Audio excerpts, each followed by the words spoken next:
When it comes to love, it can be exhilarating to play with fire. He's a hothead. He runs the streets. He's involved in criminal activity. She knew that she was always going to be safe with him, even though he was in a dangerous game of what he was doing.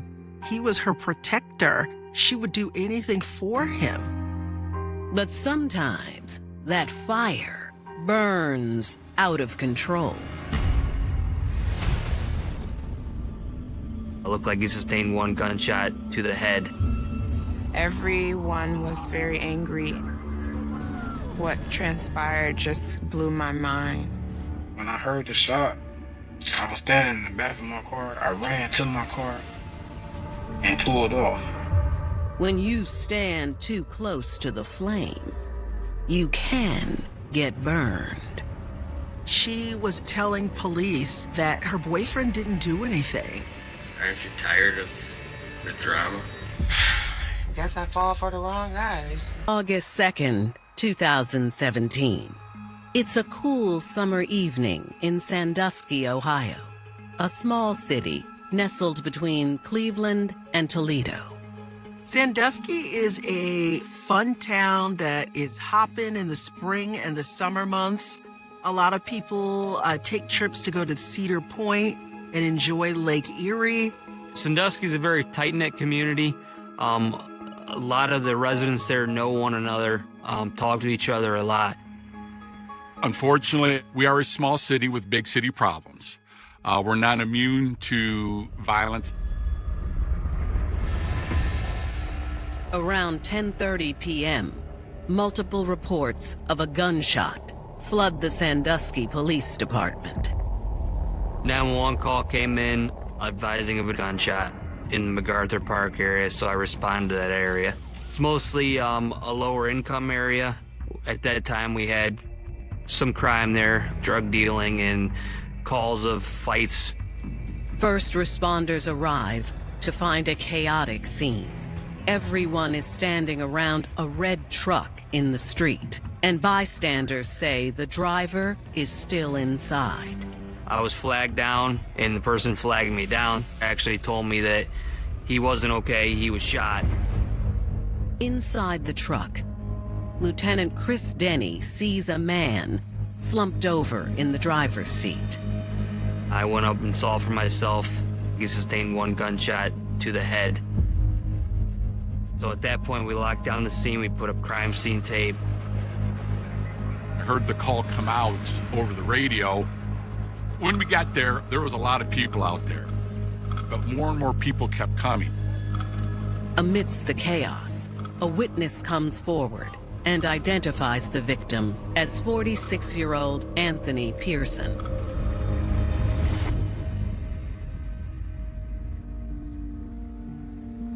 Born in 1971, Anthony Pearson Sr. grew up in a tight-knit family in Sandusky, Ohio.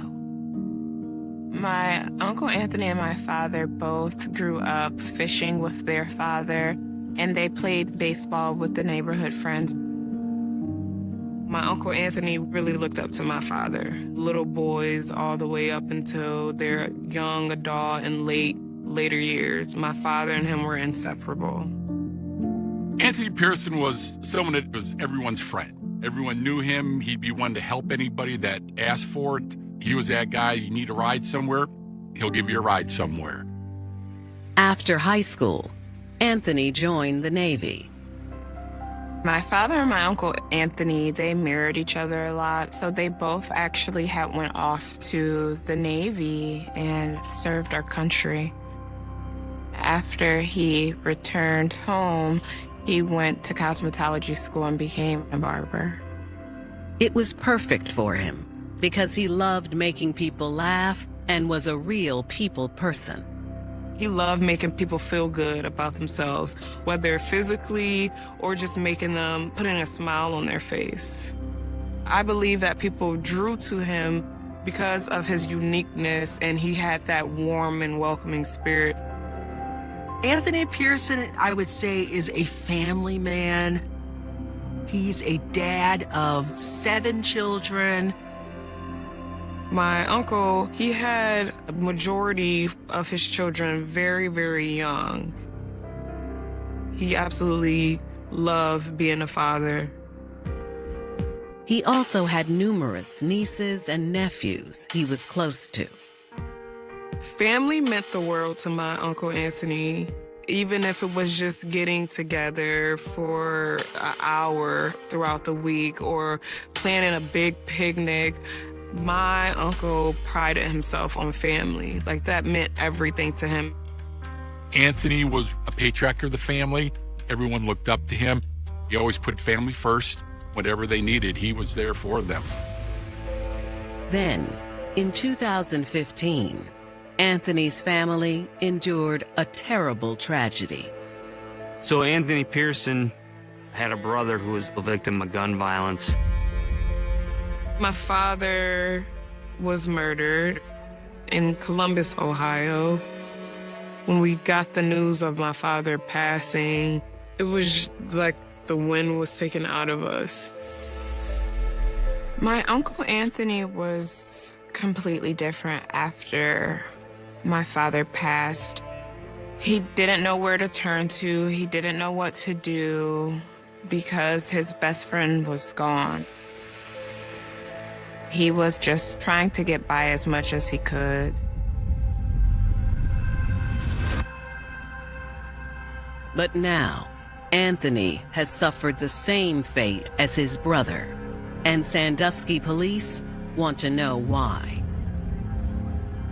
We need to find out as much as we can from witnesses. We need to maintain the integrity of the scene.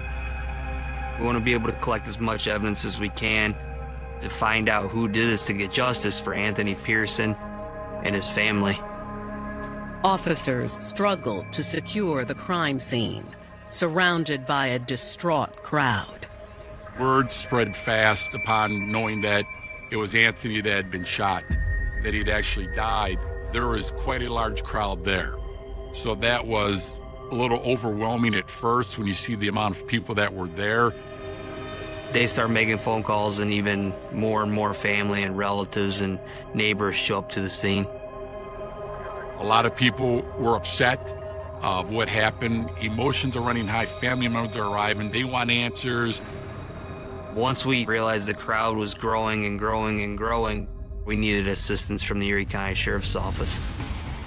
While the departments work together to control the crowd, detectives focus on getting leads from potential witnesses.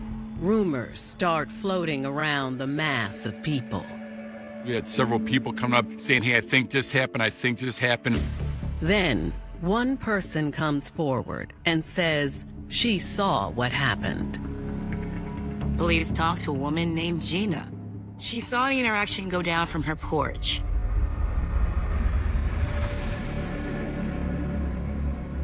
Gina came out and said she did hear Anthony arguing with somebody.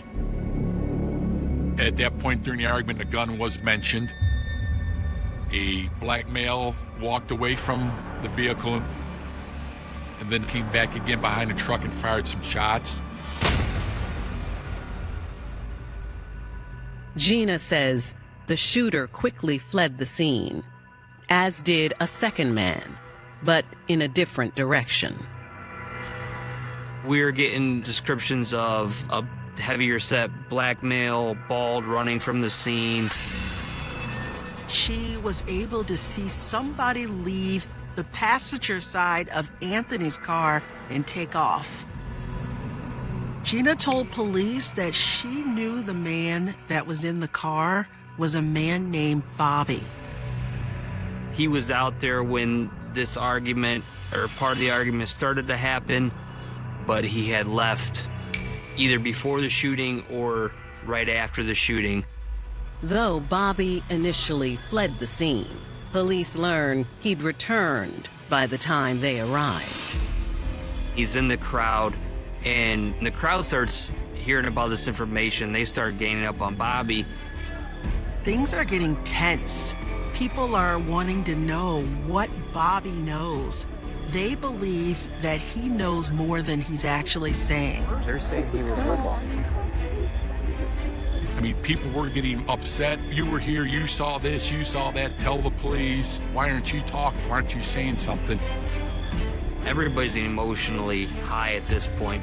Fights start breaking out in the crowd. They felt like the crowd was going to get out of control, that there may be a riot. On August 2nd, 2017, police in Sandusky, Ohio, are trying to prevent a riot after beloved local barber Anthony Pearson was shot dead in his truck. The crowd believes a man named Bobby knows more than he's telling. Information came out that Bobby might have been at the scene either before or during the time that the shooting happened. So people were automatically linking him that he had something to do with it or knew more information than what he was telling us. The crowd was mad at Bobby, and Bobby was in turn getting mad at the crowd for trying to say that he had something to do with this. When tensions are high like that, a simple conversation can't be had. We end up having to arrest Bobby for his safety. We want to get him out of there. We want to make sure that people aren't trying to assault him. Bobby was brought down to the stations because we knew we needed to talk to him. Once he's taken away, the crowd begins to die down, and investigators are able to focus on the crime scene. I started working with that in terms of gathering evidence, trying to gather as much as we could right then and there. The driver's side window was shattered from the gunshot. And Anthony, he was slumped over in the driver's seat. There is no weapon inside the vehicle. So now they have to figure out why Anthony was shot. As Anthony's body is removed from the scene, detectives are in search of a motive. It seems like it was a deliberate shooting against him. Anthony's truck is towed from the scene, while investigators question Bobby at the police station. What happened last night? We just sitting in the park, kicking it. It was some dude, I don't know who the dude is, they had some words. Okay. But I'm thinking they finna do whatever they finna do. I take sovereign. He was very hesitant of wanting to talk. He just kept giving us little bits and pieces of, yes, I was there, but really didn't want to come forth with what he knew, what he actually saw. Who was the guy? I don't know. You saw him, though? Not really. And then I hear one gunshot. I ain't see nothing. Bobby refuses to budge. I believe Bobby was afraid, and I think seeing what happened to Anthony, he didn't want to see the same thing happen to him. With fear of retaliation in the air, detectives worry no one will talk. A lot of times they don't want to be labeled what I guess you could call a snitch, and that's why they're afraid to get information. Then, a man named Sean, one of Anthony's family members, steps forward, wanting to help police get justice. He was there, and he was emotional because they're a close-knit family. Sean tells detectives he didn't see the shooting, but Anthony had pointed out a guy to him earlier in the evening that he thinks could be the shooter. Anthony told him the guy thought he was someone named William. Do you know why this guy thought your uncle was somebody else? Do you know the story behind it? I was told the guy favors my uncle. He said he don't know the guy. Sean says he never got a good look at his face, but he was wearing a dark-colored hoodie and jeans. He's dark-skinned, his son was short. It was just so fast. It's like I got the structure of him. You know what I mean? It's like he was short, stocky. I gotta be, again, 100% honest with you. We're having a difficult time right now. Having someone step up and man up, basically, and say, it was him. Even though Sean doesn't know the name of the shooter, he says he might know someone who does. Detectives ask if he's willing to call them right now. Yeah, let's see if I can call him. We get it This out. guy off the street. Do you hear me? Yeah. Hey, man, what's that dude name again, man? Which one? The one that did it. They call him Joey, but his name is like Joel. Like Joel Miles. When that happened, I mean, it's kind of like the hair on the back of your neck stands up a little because now we know we got a solid suspect here. Detectives are eager to learn everything they can about him. We're looking at his criminal history. I mean, he just gotten out of prison. He actually served some time for attempted murder. He had shot someone in the face in East Cleveland and was prosecuted for that prior to this incident.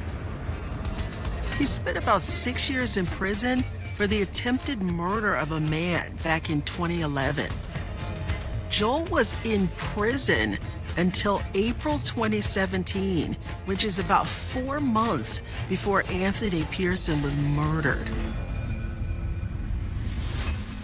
Although he still had ties in Cleveland, he was now living in Sandusky.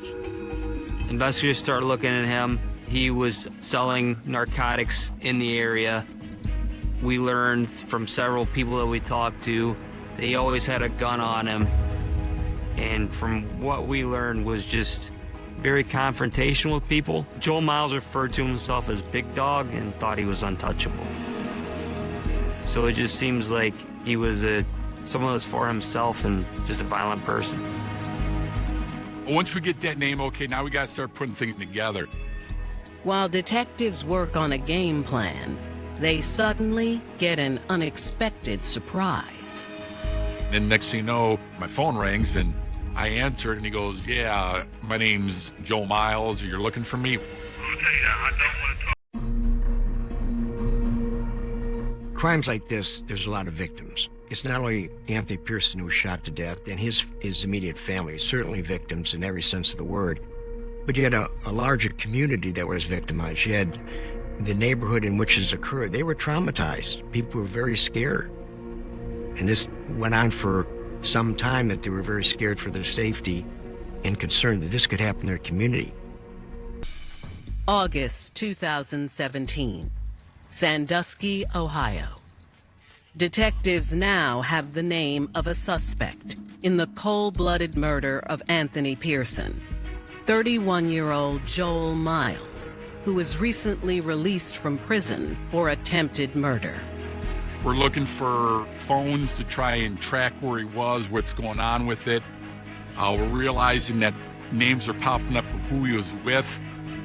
That's when detectives learn of someone who could be a key witness in the case. We learned that Joe Miles was living with a girlfriend in the city of Sandusky. Her name was Amy Meadows. Anytime that someone's in a relationship with someone, we know they might have information about this person that can help our investigation.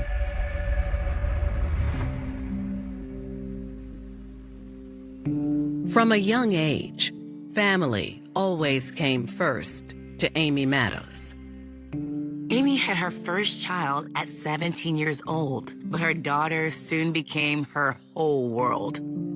After graduating from Sandusky High School in 1999, Amy worked hard to provide for her and her daughter. After a few failed relationships, Amy decided to put love on the back burner and focus on her family.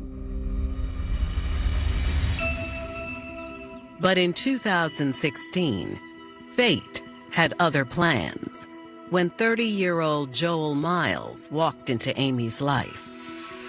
Although he was charming and charismatic, it was Joel's wild side that really drew Amy in. He was also a single dad, so the two bonded over the love that they had for their children. Before long, the couple got engaged and merged their families into one happy household. She dated Joel Miles, engaged to him at some point, and just lived out there in the community there. Amy knew that with Joel around, her family was safe, and she felt that he was someone that she could truly rely on. That was his girlfriend. They lived together. He was taking care of her and the kids. He was the provider in the family for her, and that he was her protector. Now, investigators are looking at her fiancé, Joel Miles, as a suspect in the murder of Anthony Pearson. At that point, we're in the office. We're starting to put things together, trying to figure out what we need to do. That's when Joel suddenly calls the Sandusky police station. He's talking to me, saying, hey, what's going on? My name's being mentioned. He wanted answers. Detectives asked him to come in and speak with them. Just come in and talk with me, and we'll discuss this and go everything. But Joel keeps insisting he wasn't even in town during Anthony's murder. His whole alibi was, I was in Cleveland that day.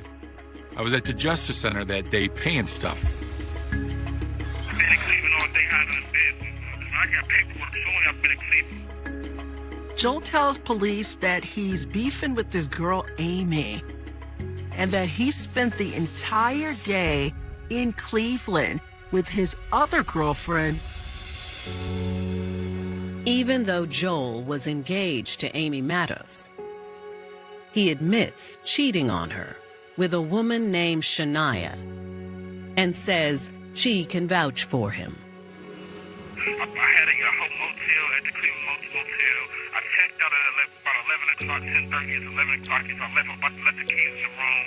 I've been in Cleveland all day. I haven't been down here.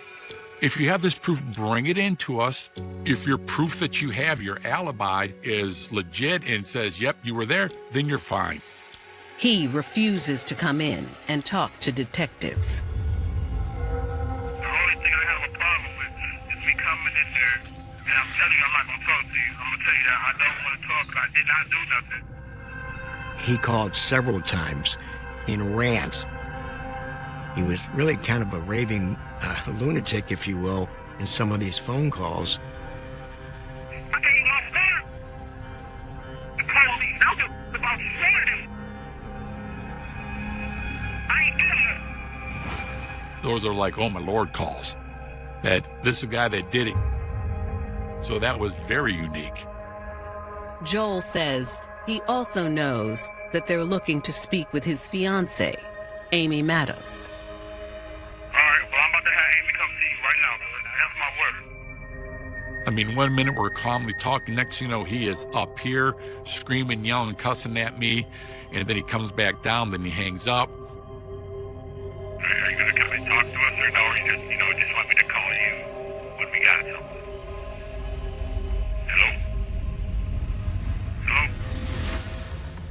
Despite his reluctance to come in, Joel has given them a few leads to chase down.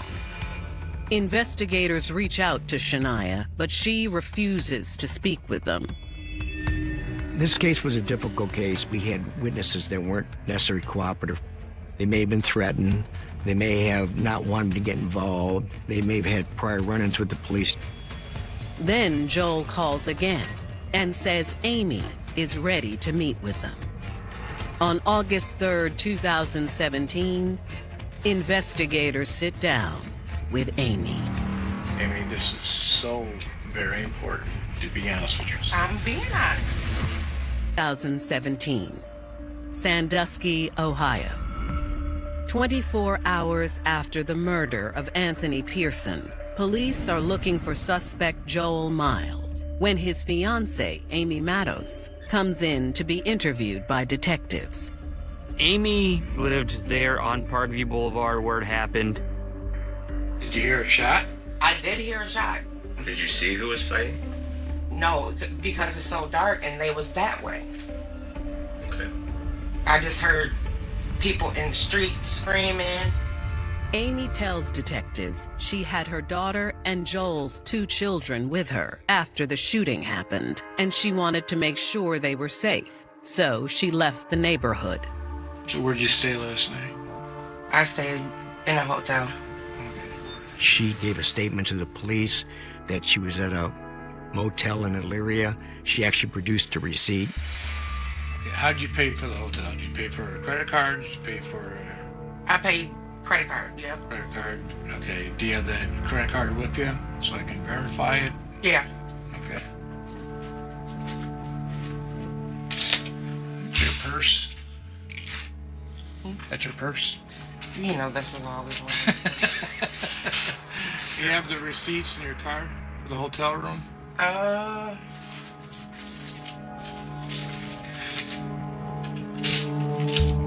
She left that night to go to a hotel out in Elyria with her children, which we found to be odd. And it was just you and your kids? Yes. Detectives press Amy about her boyfriend, Joel. Did he come over there at all with you? No, he called me. Okay. What did he say? He's the one that told me about supposedly he has supposed to have shot somebody or whatever. So within an hour of somebody getting shot, Joel's telling you that somebody called him and said that we were looking for him. Well, per se. That's what he said. She backs up Joel's alibi that he was in Cleveland with Shania. He wasn't home for like 2 days. Okay. That's how I know he was with them. Okay. Do you know that someone died last night? No, I didn't know until everybody kept calling me. She was very defensive, telling police that her boyfriend didn't do anything, and she, stood her ground. Detectives aren't so sure of her story. That she was basically trying to provide an alibi for him and cover for him. She wasn't being truthful about the whole situation. Amy, this is so very important to be honest with yourself. I'm being honest. It's not uncommon for people to cover for their fiancé. No. She was advised, don't do this to yourself. Don't let yourself get tied up in this situation. What I don't want to find out, Amy, is that you're neck deep in this. Because we have a dead body, this is something that's big. When the interview wraps, Amy leaves the station. But detectives are just getting started. We end up doing search warrants to get information from Joel, Miles' phone, and Amy Matos' phone. And we started matching what phone calls are happening, when they're happening, where they're happening at. The results are shocking. And it turned out that Joe Miles was not only in Sandusky, but at the scene at the time of the murder. So that once those things start coming together and just say, okay, he's not being honest now. And the first call he made after the shooting was to Amy. They find multiple calls with Amy, which contradicts her story of not communicating with him much at all. It's enough for police to get an arrest warrant for Joel. And they won't have to look too far to find him. All of a sudden, here comes Joel pulling right up to the police station. I didn't kill Anthony Pearson. I'm gonna keep saying. Summer 2017. Sandusky detectives have just received cell phone records that prove Joel Miles and his fiancée, Amy Matos, have both lied to the police. They know now that he was at the crime scene during Anthony's murder and get an arrest warrant for him. But the next day, on August 4th, they get a surprise visit from Joel. All of a sudden, here comes Joel pulling right up to the police station and says, hey, I'm here to talk. And we said, okay, we're going to talk. We introduced ourselves and said, you're now under arrest for murder. So he was shocked and taken back by that. Detectives escort Joel to an interrogation room. What's up, man? Come on, man. What's up, man? Brother, man, come on. Listen, how am I being arrested for murder, man? I can tell you people aren't putting you there. People are putting your car there. I can put you there, by your cell phone. That is why you are sitting here in handcuffs. I was never in Sandusky. I'm telling you, I can put you in Sandusky. I'm telling you, I have a number of witnesses that are putting a gun in your hand. I didn't kill Anthony Pearson. I'm gonna keep saying that. I was in Cleveland. Joel sticks to his story that he was with his other girlfriend, Shania, after having a fight with Amy. I sat down, smoked some weed. I saw her, man. Joel tells detectives while he was with Shania in Cleveland, Amy called him about the shooting. He says Amy told him she'd driven 40 minutes to a motel in Alegra for the safety of their kids. So Joel went there to comfort her. Is there a reason why Amy would lie to us and say that you were never at the hotel with her? Amy ain't never say that. Why's she lying for you then? I can't help her. She ain't lying for me. He knew things were not going to go well for him. He's starting to trip up over what did he say, what's our lies he's trying to say. Eventually, Joel admits he was there when Anthony was shot. You're there. Why did you leave? I left because it was a lot of chaos, man. I pulled off, man. I just left, man. Did you hear a shot? Yeah. When I heard the shot, I was standing in the back of my car. I ran to my car and pulled off. I believe he told us 95% of it, eventually. But the 5% that's missing, that's his involvement. Joel Miles is charged with murder and taken to jail.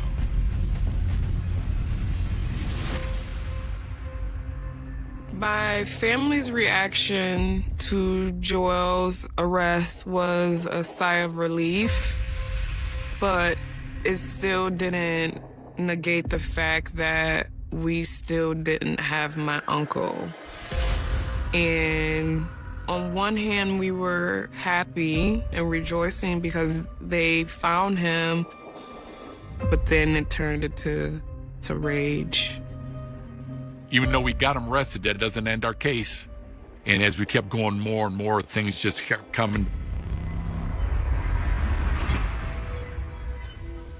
Police got surveillance video from that hotel in Elyria. And what they see seals Amy's fate. At approximately 1:21 a.m., 3 hours after the shooting, Amy is walking into the front lobby at the motel. You show Amy checking in, getting a room. Then a short time later, you see Joel pulling up in his black vehicle. You see those two interacting out in the hall, and it's just like, oh, wow. You're like excited because you're like, hey, this really is good. They see Joel in the hallway on the phone during one of his calls to the police. He's on the phone with me at that point in time right there, trying to get information from me of what's going on. Joel is wearing a dark-colored zip-down hoodie and jeans, just like the witnesses at the scene described the shooter in. After the call, they go into the rooms. Earlier that next morning, you see them exit the room and go in their vehicles and drive separate ways. The video is indisputable proof that Amy was lying during her interview with detectives. More importantly, it also incriminates her as an accomplice. That tells us that Amy knows what's going on. She is actively helping him hide. Police have the evidence they need to arrest Amy.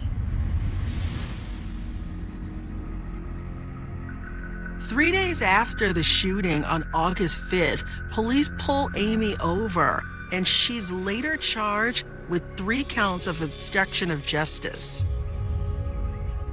When Amy was arrested, everyone was very angry. I feel like Amy was caught, and so when you get caught, you do have a sense of guilt, but not because of what I've done, but because I'm caught in the act. And to assist with what transpired just blew my mind. I believe she was put in a situation that was probably difficult for her. When someone's on the run, they're willing to do anything and they'll use anybody that they can for their freedom. He's throwing her in there, trying to, please be my alibi, please say this, please say that. And she was willing to go along with that. Amy chooses not to speak to police again. But once they're both in jail, witnesses on the outside start coming forward. One of them was Joel's other girlfriend, Shania, the one he said he was in Cleveland with. On August 11th, Shania meets with detectives, and they finally learn the details behind Anthony's murder. The puzzle was getting put together, and it was coming more and more crystal clear. Because he's so hateful, and everybody hates him. He just... What I wanted to say to Amy was, why? What was the purpose? My anger arises from the fact that we came from the same community, we come from the same town. I feel like now, after all the cars were laid out and she's seen every aspect of this man that you covered up, now you're feeling remorse because he's not who you thought he was. You thought it was love and it wasn't. August 11th, 2017, Sandusky, Ohio. Detectives might have just found their star witness for Joel Miles' future murder trial, his other girlfriend, Shania. She decided that she didn't want to go to jail and that she wasn't going to lie to police for Joel. She was intimidated and felt very fearful for her safety, but she did come clean. Shania tells investigators that she wasn't with Joel all night on August 2nd. We were sleeping all day that day, and then probably dropped me off in Willard about 8:30, and he left, and he went to Sandusky. He told me he's going home. She saw the murder on the internet, that it occurred. She suspected that he may have been involved. Why? Why would you think that? Because he's so hateful, and everybody hates him. Like, he just thinks he's untouchable.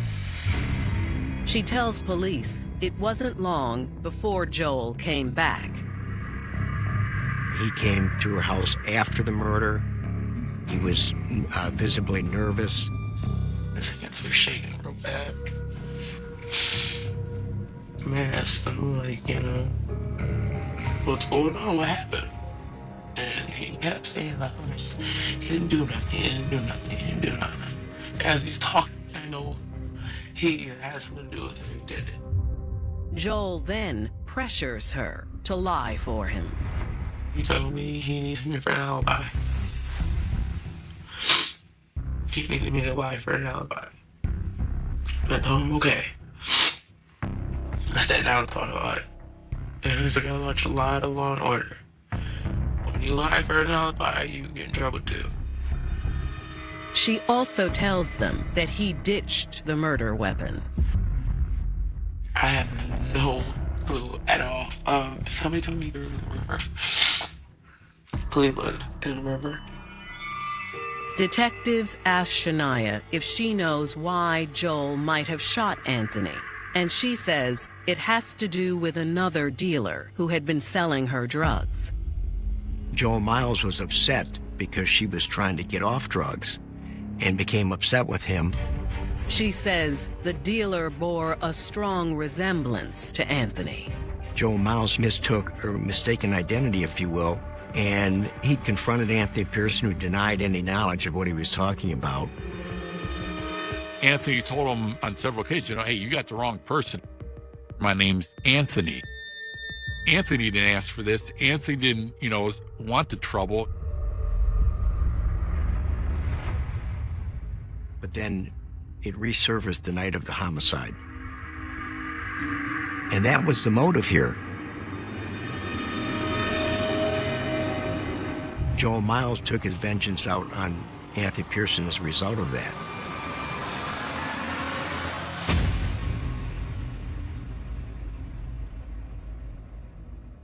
This whole case was just mistaken identity. Simple as that. The trials of Amy Matos and Joel Miles are both set for 2018. Amy is looking at the possibility of up to 15 years in prison, and Joel could receive life.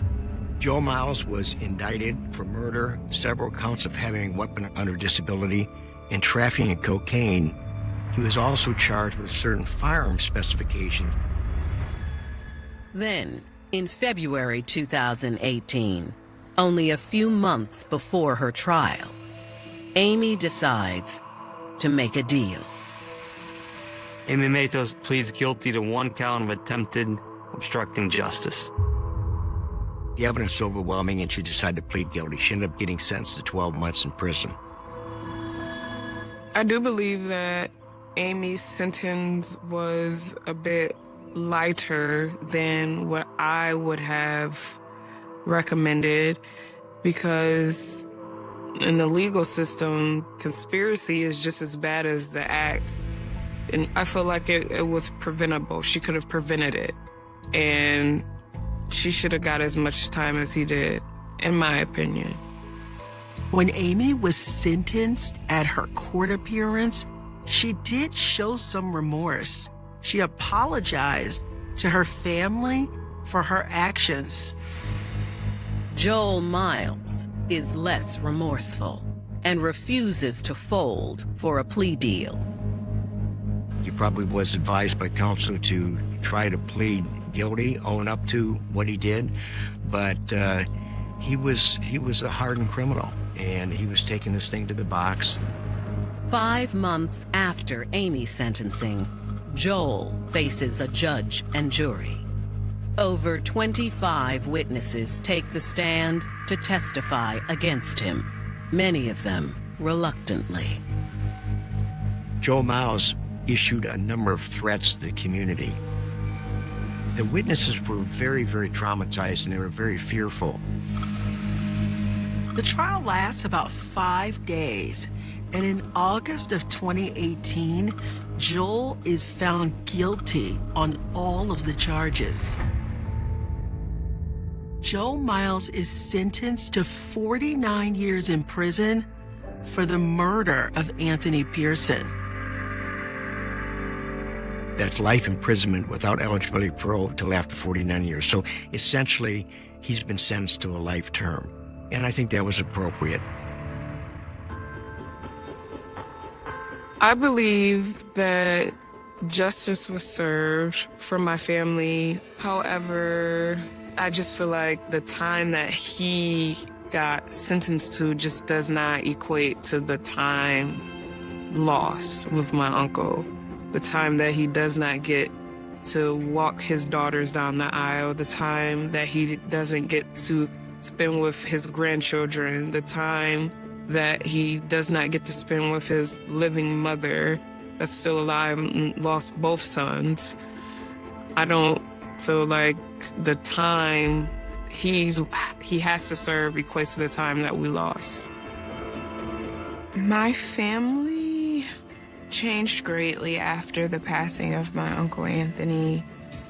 We try to get together as much as we can just to really embrace one another, because we are all we have now.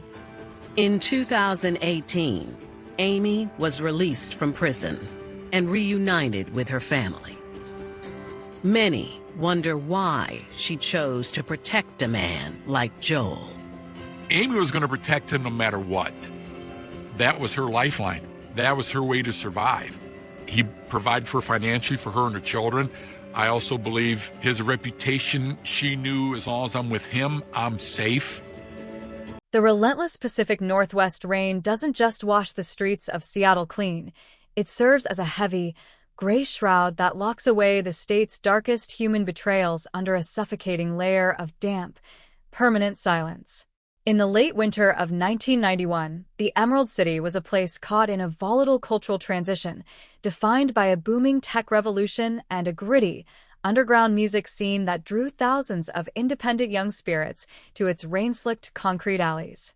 It was an era before pervasive digital surveillance, before cellular phone tracking networks, and before the existence of automated forensic databases, a time when disappearing into the heavy coastal fog was terrifyingly easy if you stepped off the well-lit thoroughfares.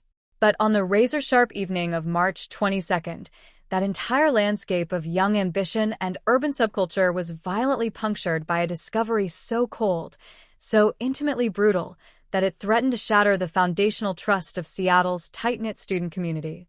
A 19-year-old college sophomore, working her way through a demanding graphic design program, stepped out of her shift at a crowded Capitol Hill coffeehouse, wrapped her oversized flannel shirt tight against the freezing mountain wind, and walked toward the local transit station. She never stepped onto the platform, her bright creative future instantly extinguished in a subterranean nightmare of calculated, personal violence that left no immediate eyewitnesses, no electronic breadcrumbs, and absolutely no obvious motive other than the pure, sadistic desire for total obliteration. The next morning, the city woke up to a reality that was fundamentally broken as a commuter cutting through a secluded, wooded ravine near the edge of Ravenna Park stumbled across a scene that would permanently freeze the instincts of Seattle homicide detectives for decades. There, partially concealed by the wet ferns and rotting cedar logs, lay the body of the young student, stripped of her personal possessions, her backpack gone, and her throat cut with a single, deeply precise incision that indicated a cold, unwavering hand behind the blade. There were no immediate defensive wounds on her hands, no signs of a desperate struggle against a random street mugger, and absolutely no biological fluids left behind on the surface of her skin, only a profound, terrifying absence of evidence that suggested a killer who had cleaned the scene with clinical perfection. The local precinct went into an immediate, high-alert mobilization, sealing off the park with miles of bright yellow tape that whipped violently in the coastal gale, while teams of plainclothes investigators fanned out across Capitol Hill, desperate to pull a single actionable lead from the rain-soaked pavement. But the student community offered nothing but shattered tears, panic deflections, and a collective, protective anxiety that immediately choked the life out of the initial investigation. Weeks bled into months, and the frantic, aggressive energy of the early search curdled into a cold, paralyzing dread that settled over the city like a permanent toxic fog, as the realization set in that a calculating predator was navigating their intimate social circles with complete invisibility. The case file grew dangerously thick with useless tips from paranoid citizens, dead-end sightings of dark vehicles speeding away from Ravenna Park, and the heartbreaking pleas of a working-class family that lacked the social leverage to keep their daughter's face on the front pages of the metropolitan dailies. Every time a young detective attempted to expand the canvas of the investigation toward the victim's close acquaintances, a subtle, unyielding wall of grief and confusion would manifest, blurring timelines and burying the momentum of the case beneath a mountain of bureaucratic dead ends. The yellow police tape was eventually cleared from the ravine, the posters on the campus bulletin boards tore, faded, and were plastered over by subsequent semesters of student life, and the name of the victim became hushed, cautionary ghost story whispered in the university dormitories. It became the ultimate cold case, a permanent, throbbing wound in the history of Seattle law enforcement that promised to never heal, a dark secret locked so deeply in the vaults of the past that everyone assumed the perpetrator had successfully taken the truth to a silent, untraceable grave. For 35 years, that wall of silence remained entirely unbroken, a heavy, multi-decade curtain of time obscuring a horror that continued to walk the normal streets of the country, completely untouched by the law. The original homicide detectives who had sworn to bring the students' family justice grew old, retired, and carried their bitter sense of systemic failure to their graves, while a new generation of investigators inherited a stack of disintegrating, yellowed papers and boxes of physical evidence that smelled of dust, vinegar, and forgotten hope. But the march of forensic science is an unyielding, geometric progression, and the small, preserved fragments of touched DNA recovered from the collar of the victim's flannel shirt in 1991 held a biological code that the executioner of the past could never have anticipated. When a specialized cold case task force decided to re-examine the old evidence using the cutting-edge tools of investigative genetic genealogy, they didn't just break the case. They pulled a microscopic thread that threatened to collapse the lives of an entire group of childhood friends.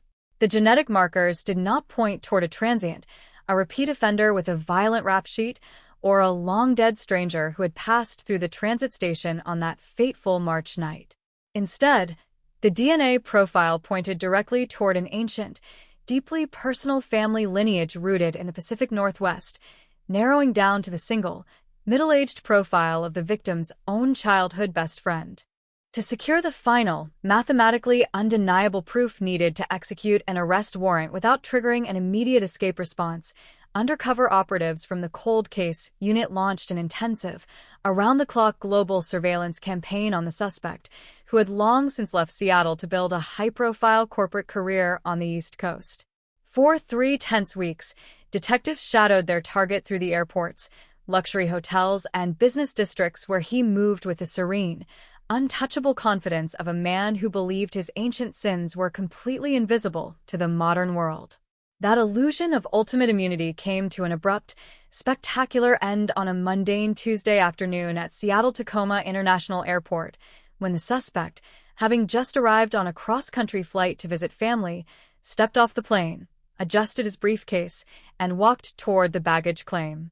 Before he could reach the exit, a tactical team of state troopers and federal marshals closed in from the terminal crowds, pinning him against the terminal wall and clicking steel handcuffs around his wrists in front of hundreds of stunned travelers, exposing a predatory monster who had hidden for 35 years behind the ultimate mask of lifelong friendship and shared grief. The sudden, violent snap of handcuffs inside the bustling terminal of Seattle-Tacoma International Airport did more than just terminate a 35-year flight from justice. It initiated a profound psychological collapse within the community that had spent decades mourning the loss of the young art student. As Julian Vance was led away through the secure corridors of the airport, his head bowed, his expensive business suit wrinkled under the grip of tactical marshals, the local media networks erupted into a state of absolute frenzy. The headline flashed across digital screens with a sickening velocity: Seattle 1991 cold case solved. Victim's childhood friend arrested at airport. The shock turned to physical nausea as old classmates, neighbors, and family members realized that the man who had just been charged with the brutal destruction of the 19-year-old student was the very same boy who had grown up on the same tree-lined street, shared the same classrooms, and wept openly at her memorial service. The initial interrogation inside the high-security wing of the downtown precinct was a clinical study in sociopathic containment, with Julian Vance sitting perfectly motionless beneath the harsh fluorescent lights, his high-priced legal defense team immediately attempting to construct a wall of procedural delays. For hours, Vance maintained a calm, flat demeanor, his voice remaining low and measured as he denied any involvement in the 1991 homicide, claiming that his DNA could have been transferred to the victim's clothing during any number of innocent childhood interactions before her disappearance. But the detectives assigned to the cold case unit were completely unfazed by his calculated composure. They knew that modern forensic science had advanced far beyond the primitive limitations of the 1990s, and they were prepared to dismantle his alibi piece by biological piece. The investigation quickly shifted its focus back to the historical records of March 1991, meticulously reconstructing the inner circle of friends that had surrounded the victim during her final days at the university.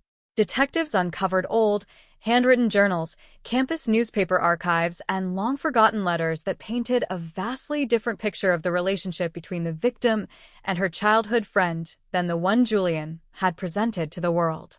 The documents revealed a dark, unrequited obsession, a pattern of possessive behavior, unacknowledged jealousy, and quiet surveillance that had been subtly intensifying during the winter months leading up to the murder. Julian had not been a comforting companion. He had been a shadow operating in her blind spot, using the unassailable trust of their shared childhood to monitor her movements, isolate her from potential suitors, and plan her ultimate elimination when it became clear she was planning to leave Seattle to pursue her dreams in New York. As the details of the genetic genealogy match began to leak to the investigative press, the sheer, cold-blooded calculatedness of Julian's double life sent a second wave of trauma through the Pacific Northwest. Forensic accountants and digital analysts tracking his historical footprint discovered that within 48 hours of the 1991 murder, Julian had systematically altered his personal travel logs, falsified an academic alibi with the help of family members who believed his innocence, and quietly applied for a transfer to an out-of-state university. He had utilized the chaotic, pre-digital environment of the early 1990s to permanently sanitize his personal timeline, completely disappearing from the local homicide squad's radar before they could even finish processing the physical evidence from the Ravenna Park ravine. He had spent 35 years building an impenetrable fortress of corporate success, philanthropy, and family respectability, entirely convinced that the microscopic skin cells he had left behind in the wet mud of the park had been dissolved by the endless Seattle rain. The scientific reality of Estate's case was anchored in the unyielding precision of single nucleotide polymorphism sequencing, a technology that transformed the old cardboard evidence boxes in the precinct basement into a lethal judicial trap. The prosecution called to the stand Dr. Eris Sterling, the lead molecular geneticist who had spent months processing the degraded biological material recovered from the collar of the victim's flannel shirt. Dr. Sterling used clear, definitive language to explain to the jury how modern forensics can isolate and amplify touch DNA that has remained trapped within the tightly woven cotton fibers of a garment for over 3 decades, completely separating the perpetrator's skin cells from any superficial environmental contamination. Using a massive, high-contrast digital display that filled the front wall of the courtroom, Dr. Sterling walked the jury through the complex web of genetic markers that had led the task force directly to Julian Vance's door. She demonstrated that the biological profile extracted from the 1991 crime scene was not a partial or distorted match. It was a comprehensive genetic fingerprint with a statistical probability of error that was 1 in 12 billion. The scientific precision of her testimony acted like an absolute compress on the emotional tension of the room, grounding the trial in the unyielding laws of biology and mathematics, and leaving the defense team with virtually no room to maneuver other than to launch a desperate, theatrical assault on the integrity of the police department's historical evidence storage. The defense attorney rose for his cross-examination with a visible sense of panic, targeting the fact that the evidence boxes had been stored in an old municipal warehouse that had suffered a severe basement flood during a winter storm in 1996. He shouted over the microphones, pointing at yellowed property logs, suggesting that the moisture and heat could have caused a microscopic transfer of Julian's DNA from unrelated childhood items, such as high school yearbooks or old group photographs, that had been handled by investigators during the early phases of the search. He attempted to spin a complex, highly improbable theory of environmental drift, trying to convince the jury that the state's bulletproof match was nothing more than a historical accident caused by decades of negligent record-keeping. But the prosecution was prepared for this exact line of attack, and their next witness was designed to completely obliterate the defense's theories of contamination. They called to the stand the retired property clerk who had personally managed the homicide evidence vault from 1989 through 2005. The clerk, a meticulous man who brought his original, handwritten logbooks to the stand, proved that the specific evidence bag containing the victim's flannel shirt had been heat-sealed in premium plastic at the scene of the crime before it was ever transported to the warehouse, and that it had remained entirely undisturbed inside a high-security, elevated locker that was completely untouched by the 1996 floodwaters. The clinical documentation of the chain of custody stood as an unbreakable barrier against the defense's strategy, turning the trial away from a debate over police procedure and forcing the court to look directly at the calculated malice of the man sitting at the defense table. The trial took an even more dark and deeply unsettling turn when the state introduced a series of physical artifacts recovered from Julian Vance's private residence during the federal search warrant execution that followed his airport arrest. The lead district attorney walked slowly across the courtroom floor, holding a sterile, transparent container that held a small, weathered leather notebook found hidden inside a secret compartment behind the wood paneling of Julian's home office. The notebook was a time capsule of pure obsession, dating back to the spring of 1991, filled with Julian's precise, hand-drawn maps of the Ravenna Park ravine, tracking logs of the victim's daily commute, and calculations of the exact minutes it took to walk from the Capitol Hill Coffee House to the transit station. The presentation of this private archive of stalking sent a shudder of pure revulsion through the gallery, as old friends of both the victim and the defendant realized that Julian had been planning the execution for months, using their group outings and shared study sessions to gather tactical intelligence on his target. The journals contained notes on her schedule, observations about the nights she walked alone, and chilling reflections on his own growing anger as the date of her planned departure for New York grew closer. The contrast between the image of the loyal, grieving childhood friend and the reality of the cold-blooded predator captured in his own handwriting was devastating, permanently erasing any remaining doubt about his culpability in the minds of the 12 jurors. The prosecution then called to the stand a former classmate who had lived in the same dormitory as the victim in 1991, a woman who had spent decades trying to forget the strange, unsettling interactions she had with Julian during the weeks following the murder. She testified that while the rest of their social circle was paralyzed by grief and fear, Julian had exhibited an unusual, hyper-rational focus on the progress of the police investigation. He would constantly press her for information about what the detectives had asked during her interviews, subtly steering the conversation away from his own movements and attempting to cast suspicion on transient figures and strangers who frequented the campus perimeter. She described a specific, chilling evening in April of 1991, when Julian had insisted on walking her home through the campus woods, his conversation completely consumed by the details of how the body had been found in the Ravenna Park ravine. He had asked her, with a flat, detached curiosity that made her skin crawl, if she believed a person could ever truly cleanse their hands after a crime, or if the wet earth of the Pacific Northwest would always retain a memory of the blood. Her testimony exposed the psychological mechanics of his concealment, demonstrating to the court that Julian had derived a secret, sadistic pleasure from his proximity to the investigation, using his status as a grieving survivor to insert himself into the very center of the community's collective trauma. As the third week of the trial commenced, the state focused its attention on the exact physical mechanics of the night of March 22, 1991, using modern forensic mapping technology to reconstruct the final hour of the victim's life. The prosecution called to the stand a digital reconstruction expert with the State Patrol, who displayed a three-dimensional, laser-scanned model of the Ravenna Park ravine and the adjacent transit routes.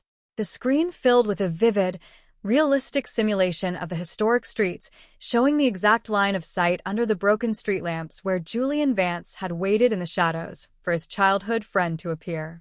The expert walked the jury through the microtopography of the park, explaining that the killer had utilized a highly specific, unmonitored path through the dense brush, a path that Julian had known intimately since childhood, having played in those very woods with the victim throughout their elementary school years. The tactical advantage of this local knowledge was complete.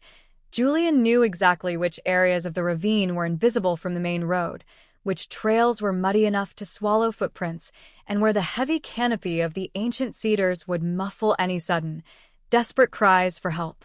The simulation showed the chilling precision of the attack, a swift, silent ambush from behind that left the victim with no time to mount a defense or leave behind signs of a struggle.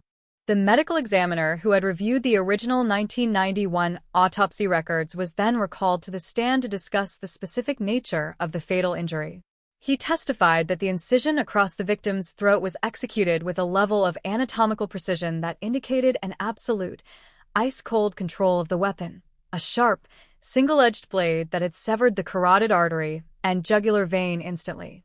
He explained that the absolute lack of hesitation marks or secondary lacerations suggested a killer who was operating with a high degree of premeditation and focus, completely detached from the human reality of the life he was extinguishing. The prosecutor held up the original, black-and-white crime scene photos for the jury to inspect, showing the clean, symmetrical placement of the body beneath the ferns, an arrangement that forensic behaviorists categorized as a form of undoing, a psychological phenomenon where a killer, who has a close, personal relationship with the victim, attempts to clean or precisely place the body after death to lessen their own immediate sense of guilt and panic. The visualization of this intimate horror, The boy she had trusted since childhood standing over her bleeding body in the dark ravine, precisely adjusting her clothing before slipping away into the rain, hardened the atmosphere of the courtroom into a state of permanent, unyielding condemnation. The defense team, recognizing that their scientific and procedural arguments had been entirely dismantled, made a desperate, high-stakes pivot during the final days of testimony, attempting to introduce a narrative of extreme psychological dissociation. They called to the stand a highly paid private forensic psychiatrist who had spent hours interviewing Julian Vance in his high-security jail cell since the airport arrest. The psychiatrist attempted to convince the jury that in the spring of 1991, Julian had been suffering from a profound, undiagnosed personality disorder fueled by severe familial pressure, academic isolation, and a deep, unconscious attachment to the victim that had fractured under the stress of her impending departure for New York. He argued with an elaborate, clinical syntax that on the night of March 22nd, Julian had operated in a state of fugue, a complete psychological split where his conscious mind was entirely separated from his physical actions, rendering him legally incapable of forming the specific intent required for a capital murder conviction. He painted a picture of a young man who had been a passive spectator to his own internal darkness, suggesting that his subsequent 35 years of flawless corporate citizenship and family devotion were proof that the entity that had committed the horror in Ravenna Park was a temporary, anomalous shadow that had long since been integrated and neutralized by his conscious mind. But the prosecution's cross-examination of the psychiatrist was a brutal, clinical demolition of the defense's psychological shield. The lead district attorney did not look at the expert. He walked over to the evidence table and picked up the handwritten notebook recovered from Julian's home office. He read aloud a specific entry dated March 20th, 1991, 2 days before the homicide, in which Julian had explicitly detailed his frustration with the victim's refusal to stay in Seattle, writing with a cold, clear-headed precision about the necessity of stopping her journey before she could reach the airport, using the phrase, "If she will not stay with me, she will stay in the earth." The prosecutor demanded to know how an entry written 48 hours in advance, detailing the exact logic and outcome of the attack, could be categorized as a sudden, dissociative split or an unconscious fugue state. He forced the psychiatrist to admit that Julian's actions following the murder, the systematic falsification of his alibi, the destruction of secondary evidence, and the calculated manipulation of his social circle, were the actions of an incredibly rational, highly organized, and deeply self-protective intellect. The psychological defense collapsed completely under the weight of his own words, leaving Julian Vance exposed to the jury not as a tragic victim of mental illness, but as a master of calculated deception who had spent half a lifetime actively protecting a monstrous lie. The final week of the trial transformed the streets surrounding the Suffolk County Courthouse into a permanent security zone, with barricades and mounted state troopers controlling the massive crowds that arrived daily to witness the conclusion of Seattle's most notorious cold case. The closing arguments were marked by a profound, exhaustion-laden gravity, with both sides delivering their final, emotional appeals to the 12 ordinary citizens in the box. The lead defense attorney stood before the jury, his voice low and raspy, asking them to consider the destructive impact of a verdict that would permanently erase 35 years of positive human contribution based on a single, distant hour of youth. He asked them to choose mercy over absolute vengeance, suggesting that the law should be an instrument of balance rather than absolute destruction. But the lead prosecutor's final rebuttal was a masterpiece of cold, unyielding precision that left no room for emotional compromise or lingering doubt. He walked across the courtroom floor, stopping just inches from the defense table, pointing a steady, accusing finger directly at the former corporate executive.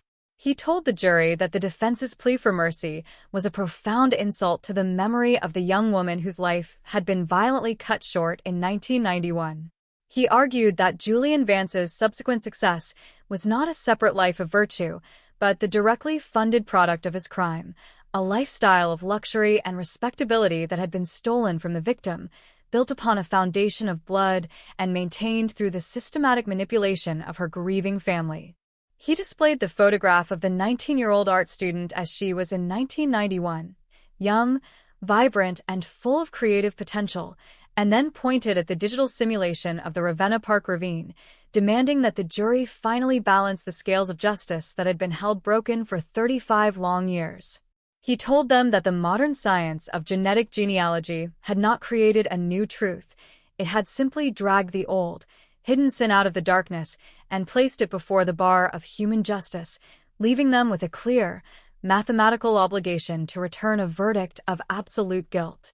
The jury retired to deliberate in the late afternoon, and the heavy wooden doors of room 302 clicked shut behind them, plunging the courthouse into a period of breathless, suffocating suspension.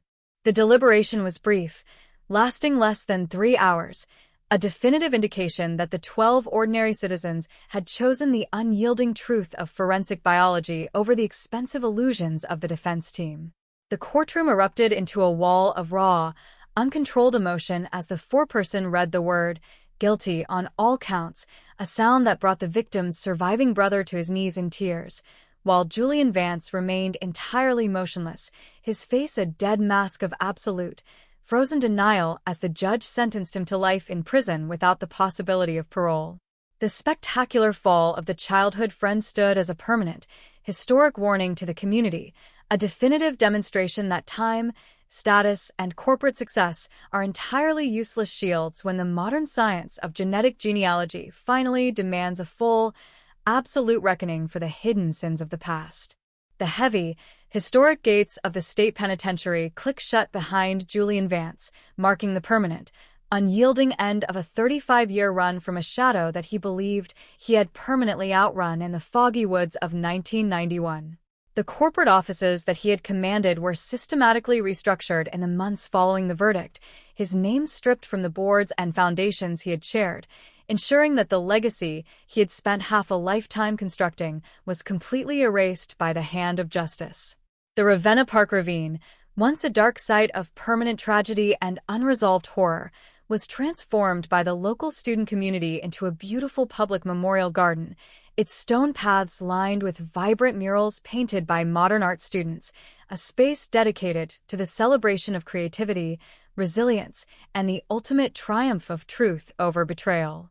The wind still sweeps off Puget Sound, bringing the heavy rain that rattles the windows of the Capitol Hill coffee houses where the victim once dreamed of her future, but the suffocating atmosphere of mystery and suspicion has finally lifted from the city. The people of Seattle no longer look at the historic parks with a sense of lingering, cynical doubt. Instead, the city has become a monument to the unyielding reality that, under the modern rule of law, a handful of skin cells left on a collar can bring an empire of deception to its knees. The name of the young sophomore is no longer a whispered warning in the university dormitories, but a symbol of resilience, a reminder that the light of truth can pierce even the thickest vaults of time and personal betrayal.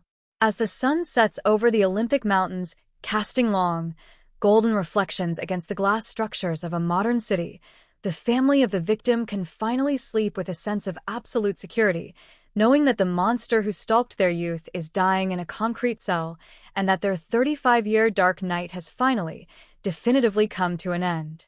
The finality of the court's judgment brought a profound, almost holy sense of peace that transformed the community's relationship with its own history, proving that no mystery is entirely permanent when science and determination refuse to surrender.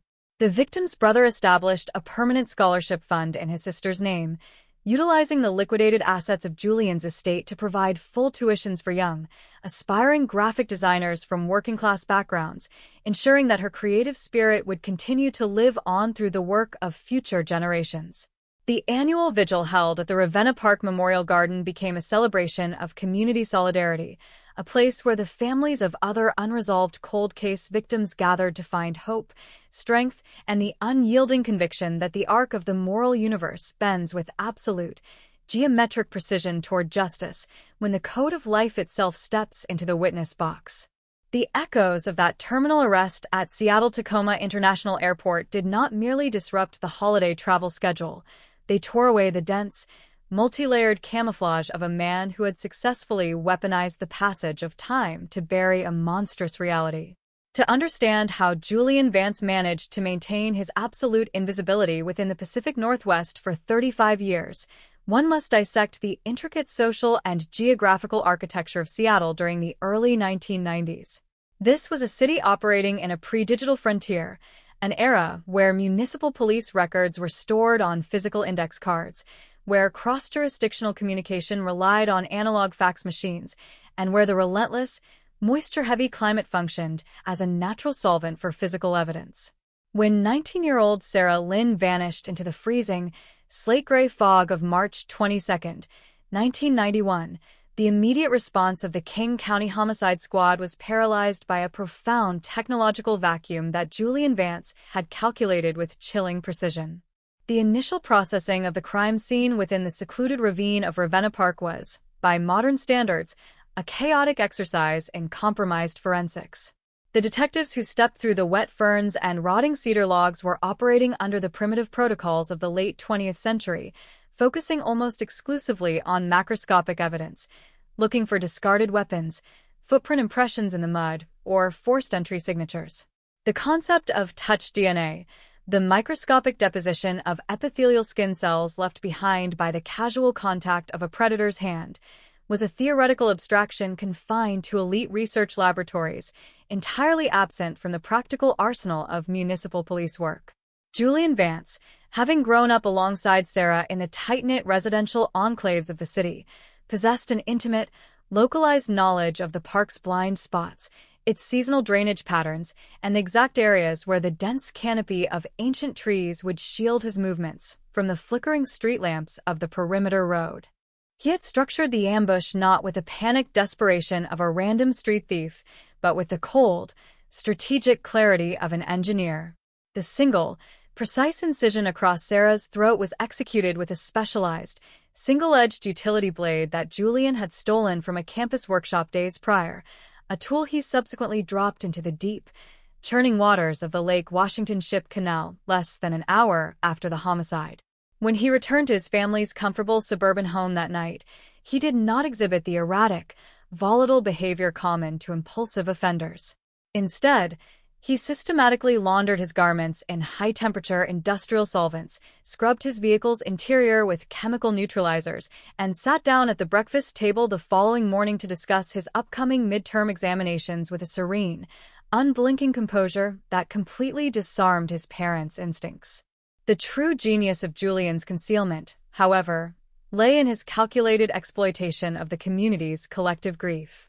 In the weeks that followed the discovery of Sarah's body, as the university campus devolved into a state of acute paranoia and sorrow, Julian did not withdraw from the social circle. He inserted himself directly into the epicenter of the mourning process.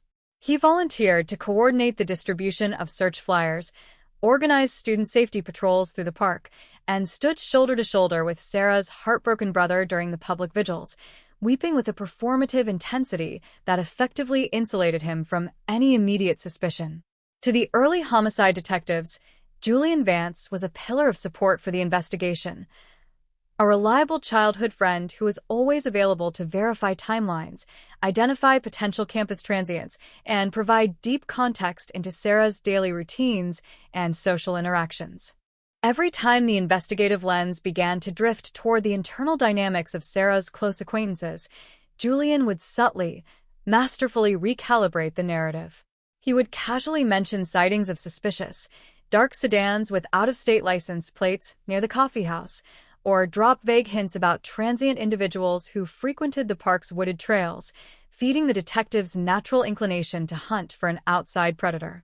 This sophisticated misdirection, combined with the absolute lack of automated cross-referencing between local municipal databases, allowed the case to systematically choke on its own static. The physical files were eventually bound in heavy leather, labeled as unresolved, and moved to the deep basement archives of the precinct, where they gathered dust while Julian quietly prepared for his permanent departure from the Pacific Northwest. By the late 1990s, as the analog world began to dissolve into the modern digital grid, Julian Vance executed a brilliant geographic and professional migration. He applied for a prestigious corporate position within a major financial consultancy firm based in New York City, deliberately severing his physical ties to Seattle while maintaining a distant, curated persona of academic achievement and upper-class respectability. He grew older with the elegant, silver-haired distinction common to executives who move within the highest echelons of corporate power, traveling on private company transport between Manhattan, London, and Tokyo, completely insulated from the mundane realities of street-level law enforcement. He built a beautiful family, contributed millions to prominent cultural institutions, and became a highly sought-after board member for international nonprofits, entirely convinced that the wet earth of Ravenna Park had permanently digested the biological truth of his youth.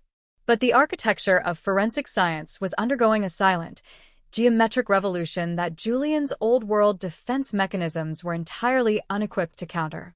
In the mid-2020s, the emergence of high-throughput single-nucleotide polymorphism sequencing completely bypassed the limitations of traditional criminal DNA databases like CODIS, which required a direct profile match from a previously convicted offender. When the Federal Cold Case Task Force re-examined the preserved fragments of Sarah Lynn's flannel shirt in early 2026, they utilized specialized vacuum-assisted collection tools to draw out the ancient skin cells that had remained trapped inside the microscopic valleys of the cotton fibers for 35 years, completely uncompromised by the historical warehouse flood. The extraction process yielded a pristine, multidimensional genomic profile consisting of over 600,000 genetic markers, a biological blueprint of absolute identity. When this profile was uploaded to public, open-source investigative genealogy databases, the software did not generate Julian Vance's name. Instead, it populated a vast, shifting constellation of familial matches across the state of Washington. The genealogists assigned to the task force spent weeks tracing these genetic threads backward through generation logs, marriage certificates, and land registry archives, working down the branches of an ancient pioneer family tree until they reached the single, living individual who fit the exact chronological and geographical profile of the 1991 killer. The moment the digital cursor hovered over the name of Julian Vance, an immediate, freezing silence descended upon the task force room. The detectives were not looking at a forgotten transient or a career criminal with an extensive rap sheet. They were looking at a highly visible, multi-millionaire corporate titan whose global influence stretched into the political chambers of the East Coast. They knew that any traditional, overt investigative move, such as requesting a voluntary interview or issuing a standard subpoena for his medical records, would instantly alert his high-powered legal defense network, triggering an immediate destruction of secondary personal archives and his permanent flight to an overseas jurisdiction without an extradition treaty. The decision was made to execute a completely covert, high-fidelity biological interception. A team of deep-cover federal operatives was deployed to monitor Julian's movements during his corporate travels, adjusting their identities to match the luxury environments of the five-star hotels, exclusive business lounges, and high-end restaurants where he operated with absolute comfort. For 3 exhausting weeks, these phantom investigators tracked his shadow, recording his habits, cataloging his contacts, and waiting with the unyielding patience of apex predators for the single, mundane act of human carelessness that would seal his fate. The operational breakthrough occurred inside a private, oak-paneled executive club in downtown Manhattan, where Julian had just concluded a high-stakes merger negotiation with an international banking consortium. He sat alone in a leather armchair, sipping an expensive double espresso from a porcelain cup, his demeanor relaxed, authoritative, and utterly devoid of any historical anxiety. When his assistant called him away to catch his flight to Seattle, Julian stood up, buttoned his tailored cashmere overcoat, left a brief tip on the marble table, and walked out into the crisp afternoon air, leaving the dirty espresso cup sitting amidst the financial documents. Within 12 seconds of his departure, an undercover operative slid into his vacant seat, slipped the porcelain cup into a sterile, airtight evidence pouch concealed within a leather briefcase, and exited the club through a service elevator. The cup was rushed under emergency police escort to a high-security genomics facility, where laboratory technicians worked in continuous, rotating shifts to isolate the epithelial cells left behind by Julian's lips on the rim. By 4 a.m., the automated sequencing arrays had completed their computational comparison. The match was instantaneous, absolute, and terrifying in its mathematical clarity. The DNA from the Manhattan coffee cup was identical to the biological material extracted from the collar of Sarah Lynn's 1991 flannel shirt, with a probability of error that was 1 in 12 billion. The mechanics of the subsequent arrest at Seattle-Tacoma Airport were designed to achieve total psychological paralysis. The Cold Case Task Force knew that Julian Vance was returning to his hometown for a rare family gathering, completely unaware that his life of unearned privilege had just reached its definitive expiration date. When he stepped off the aircraft and into the bustling terminal, he was operating under the supreme illusion of lifetime immunity, his mind focused on corporate strategies and social obligations. The sudden, synchronized closing of the tactical dragnet, executed by plainclothes marshals who blended seamlessly into the holiday travelers, shattered that illusion in a fraction of a second, dragging the high society executioner out of his gilded world and forcing him into the cold, concrete reality of a capital murder indictment that would change the history of the city forever. The administrative processing of Julian Vance inside the bowels of the King County Detention Facility was handled with an intentional, sterile detachment designed to strip the multimillionaire executive of his corporate armor within the first 60 minutes of his arrival. The traditional deference that his family name had commanded for generations within the Pacific Northwest was completely absent inside the windowless, fluorescent-lit intake wing, where he was ordered to surrender his tailored cashmere overcoat, his bespoke Italian leather shoes, and his platinum watch to a stone-faced property clerk who logged the luxury items as state evidence with the mechanical indifference of an assembly line worker. Dressed in the coarse, uniform orange fabric of a maximum security inmate, Vance was led down a series of echoing concrete corridors to a specialized holding cell, the heavy steel door slamming shut behind him with a metallic finality that permanently signaled the structural collapse of his 35-year illusion of absolute immunity. As the formal booking photograph was synchronized with the regional criminal database, the automated media release system triggered an informational detonation that completely paralyzed the morning news cycle across the entire West Coast. The headline, rendered in stark, aggressive digital font across every metropolitan news network, sent an immediate psychological shockwave through the residential districts of Seattle. Seattle 1991 cold case solved. Victim's childhood friend arrested at Seattle-Tacoma Airport. The public reaction inside the coffee houses of Capitol Hill and the quiet, tree-lined residential streets of Ravenna was an immediate, volatile mixture of profound disbelief, historical vertigo, and a localized panic that caused old friends from the university's 1991 class to drop their phones in terror as they stared at the silver-haired corporate titan staring back at them from a standard police mugshot. The contrast between the elegant, highly decorated corporate philanthropist who had sat on the boards of prestigious environmental foundations and the grim, pale prisoner sitting in the isolation wing created a cognitive dissonance so severe that it completely froze the legal machinery of his family estate. The initial emergency defense team, scrambled by his corporate handlers from a high-priced corporate law firm overlooking Elliott Bay, arrived at the detention center within 2 hours of the arrest, their leather briefcases and gold pens clicking against the heavy steel interrogation tables as they attempted to establish an immediate legal perimeter around their client. They demanded his immediate release on bail, arguing that a highly respected executive with zero criminal record and extensive ties to the business community could not be held indefinitely on a 35-year-old circumstantial allegation, but the state's attorney general's office had already filed a specialized emergency motion to deny bail, citing the suspect's immense liquid capital, his access to private aviation assets, and his clear, documented status as an extreme flight risk with international connections. Inside the stark interrogation chamber, beneath the unblinking, wide-angle lens of the state's digital recording matrix, Julian Vance sat with his hands cuffed to the center of the iron table, his demeanor reverting to the icy, calculated composure of a senior executive managing a hostile corporate takeover. For the first 4 hours of his formal interview, he refused to look directly at the large, high-definition printouts of Sarah Lynn's 1991 crime scene that the cold case detectives had systematically laid across the metal surface. When the lead investigator, a veteran homicide detective who had spent the last 7 years reconstructing the file, read aloud the exact mathematical probability of the investigative genetic genealogy match, Vance's left eye twitched slightly, but his voice remained flat, low, and perfectly measured as he delivered his initial, rehearsed defense narrative. He claimed with absolute, unblinking serenity that his biological material's presence on Sarah's flannel shirt was not an indicator of a brutal, predatory ambush, but rather the natural, historical consequence of their intimate, long-term childhood friendship.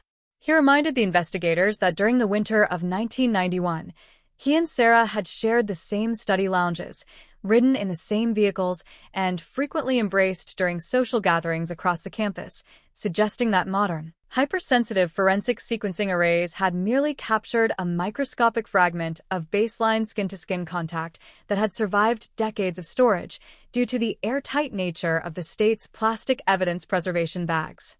His attorneys leaned forward, aggressively echoing this position, asserting that the state was attempting to construct a sensational, career-destroying capital murder prosecution out of an innocent biological artifact that had been thoroughly contaminated by decades of primitive storage inside an unstable municipal property warehouse. But the Cold Case Task Force was not operating on a simple, singular piece of scientific data. They'd spend months building a comprehensive behavioral and documentarian net that was designed to completely crush Julian's defense the moment he attempted to minimize his historical relationship with the victim.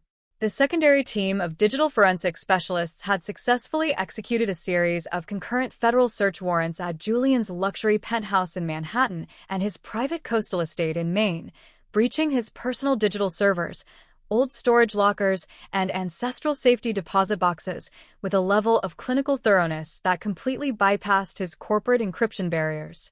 What they discovered inside those private archives completely shattered the myth of the supportive, grieving childhood companion, revealing a hidden timeline of dark, obsessive surveillance that had been systematically hidden from the original 1991 homicide squad.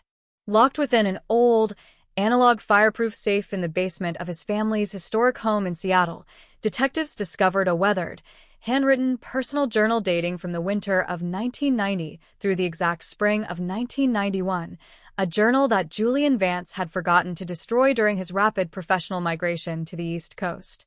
The pages were not filled with the typical reflections of an ambitious college sophomore.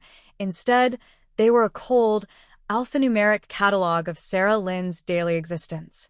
Written with the meticulous precision of a field researcher tracking a target, Julian had charted the exact minutes she spent walking between her graphic design workshops, the specific times her shift concluded at the Capitol Hill Coffee House, and the names of every male student who had attempted to converse with her in the university library. The prosecutor assigned to the arraignment unit spent the night reviewing these journals, her eyes widening as she realized that the suspect had been operating a highly sophisticated, multi-month stalking campaign against his childhood friend, a campaign that began to rapidly spiral into a state of volatile, possessive rage as the date of Sarah's planned departure for her internship in New York approached. On the page dated March 18, 1991, exactly 4 days before her life was violently stolen in the Ravenna Park ravine, Julian had written a single, unvarnished sentence in black ink that completely dismantled his defense team's upcoming arguments of innocence or environmental contamination. She thinks she can just step onto that plane and leave the city behind. But she doesn't understand that her timeline is permanently bound to mine, and if she will not stay here with me, she will stay beneath the wet clay where no one else can ever hold her. The entry was a smoking gun of pure, premeditated intent, providing the prosecution with an unbreakable psychological bridge that connected the microscopic skin cells on the shirt collar directly to the cold-blooded coordination of the ambush. As the grand jury met in an emergency closed session later that afternoon, the presentation of this private journal, combined with the absolute precision of the single nucleotide polymorphism match from the Manhattan espresso cup, resulted in the immediate, unanimous return of a capital murder indictment that carried a statutory maximum of life imprisonment without the possibility of parole or the state executioner's needle. Julian Vance was no longer a wealthy corporate executive fighting a distant, historical anomaly. He was a formally indicted mass-class predator whose entire life of unearned privilege was about to be put on public trial before a city that was demanding a complete, historic extraction of the truth. The media coverage surrounding the grand jury's decision turned the area around the King County Courthouse into a fortified media encampment, with dozens of international satellite trucks lining the concrete plazas and thousands of citizens gathering to catch a glimpse of the suspect as he was transported to his formal arraignment hearing.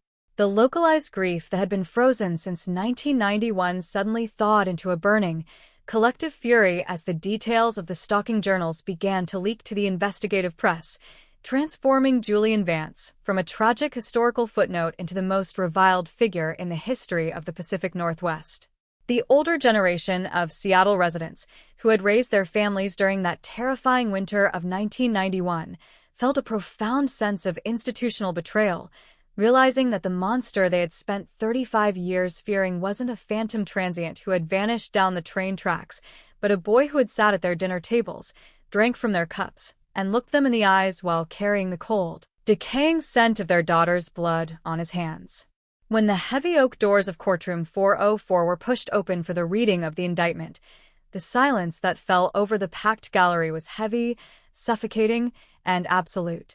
Sarah Lynn's surviving brother, David, sat in the front row of the gallery, his face a pale, weathered map of multi-generational loss, his hands clenching a small, framed photograph of his sister as she was in 1991, young, full of creative ambition, her smile entirely unclouded by the shadow of the boy who was about to destroy her.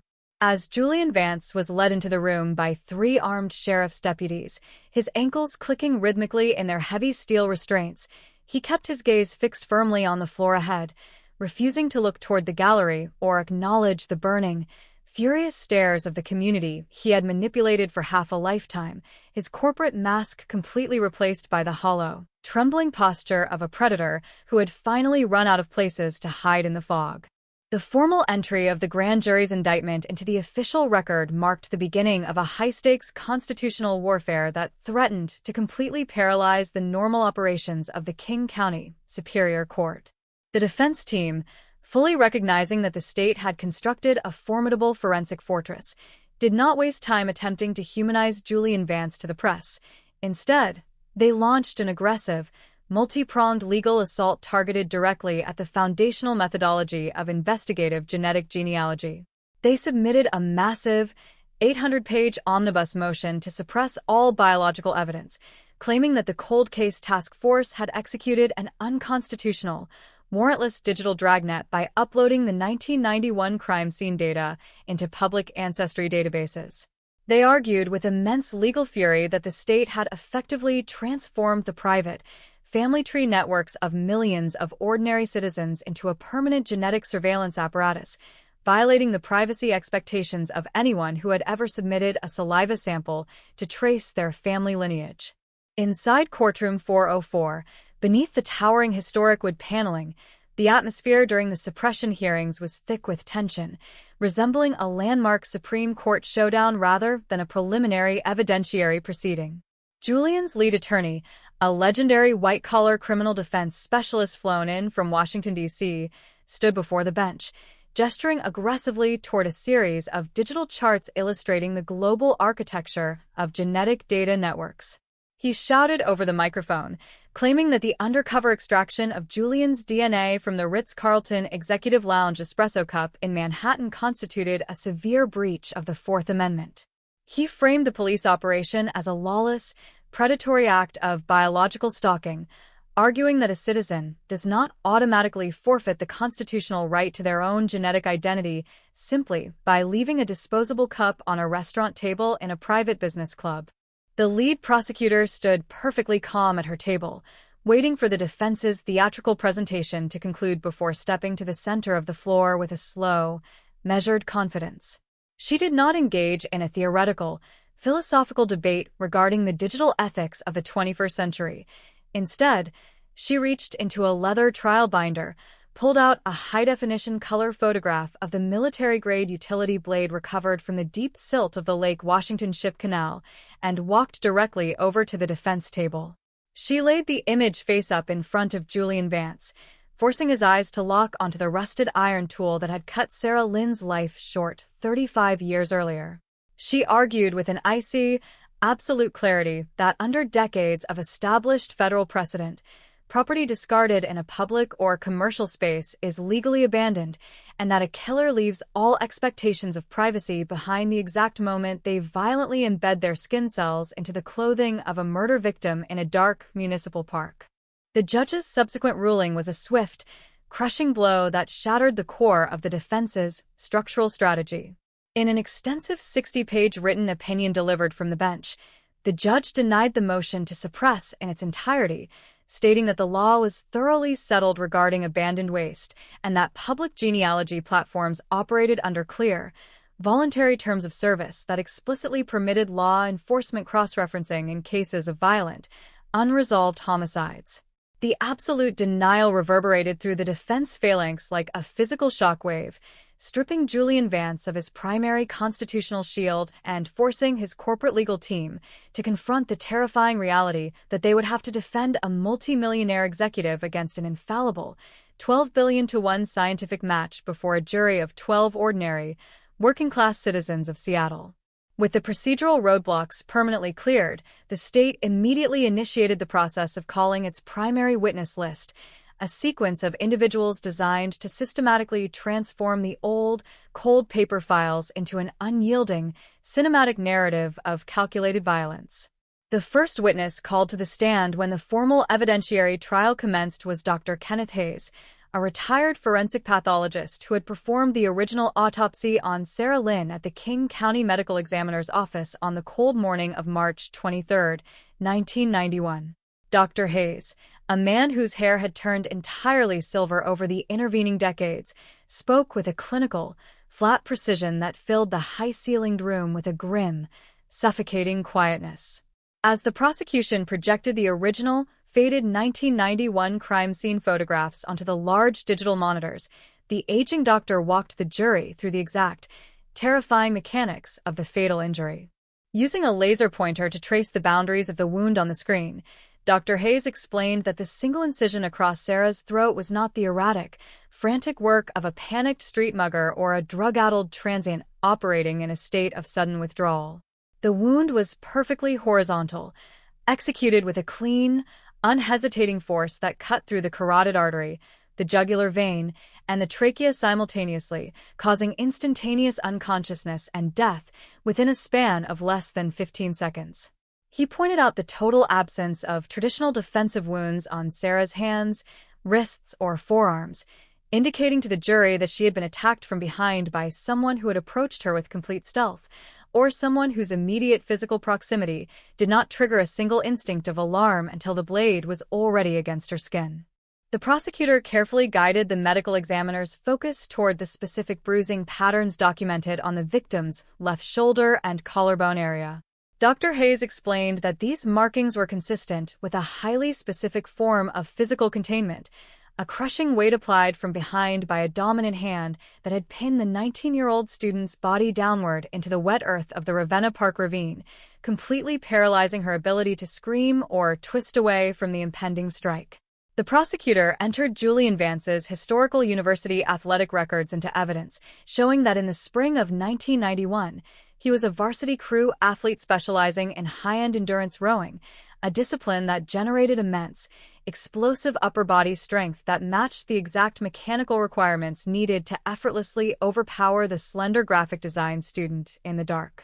The cross-examination of the retired pathologist was a brutal, exhaustive exercise in modern defense mitigation, with the defense team relentlessly targeting the age, degradation, and historical storage conditions of the physical evidence. Julian's attorney stood close to the witness box, waving copies of the 1991 precinct climate control logs, forcing Dr. Hayes to admit that the cardboard evidence boxes containing the victim's clothing had been moved through multiple non-refrigerated municipal storage facilities during the technological transitions of the late 1990s. The defense attempted to plant a seed of doubt in the minds of the jury, suggesting that the extreme moisture of the Pacific Northwest environment, combined with decades of handling by old property clerks who did not utilize modern nitrile gloves, could have caused a microscopic migration of Julian's DNA from other high school artifacts that had been gathered during the initial, wide-ranging neighborhood search. But the state's scientific counteroffensive was bulletproof, and their next witness was designed to build an unbreakable wall of molecular certainty that no amount of historical static could ever obscure. They called to the stand Dr. Sarah Jenkins, the lead forensic geneticist who had directed the high-definition sequencing of the Touch DNA at the state's elite genomics facility in early 2026. Dr. Jenkins, utilizing clear, devastatingly direct language, explained the modern concept of single nucleotide polymorphism sequencing to the ordinary men and women sitting in the jury box, explaining that modern forensics no longer looks at superficial, easily degraded genetic markers. It reads the entire unvarnished biological blueprint of a human being's identity. Using a massive, three-dimensional digital rendering of a cotton fiber matrix that filled the front wall of the courtroom, Dr. Jenkins demonstrated that the biological material recovered from the inner collar of Sarah Lynn's flannel shirt was not the result of a superficial touch, environmental drift, or casual secondary transfer from a high school yearbook. The epithelial skin cells were deeply embedded into the very core of the twisted synthetic threads of the garment, deposited under extreme, violent mechanical friction, the exact mechanical friction required to violently drag a victim downward into a ravine by her shirt collar. She showed that the probability of that specific genetic profile belonging to any other individual on the planet was 1 in 12 billion, an astronomical, infallible figure that effectively rendered the defense's theories of historical contamination or police conspiracy scientifically impossible. As the absolute finality of the molecular sequencing settled over the courtroom like a heavy weight, a profound, paralyzing silence descended upon the defense table.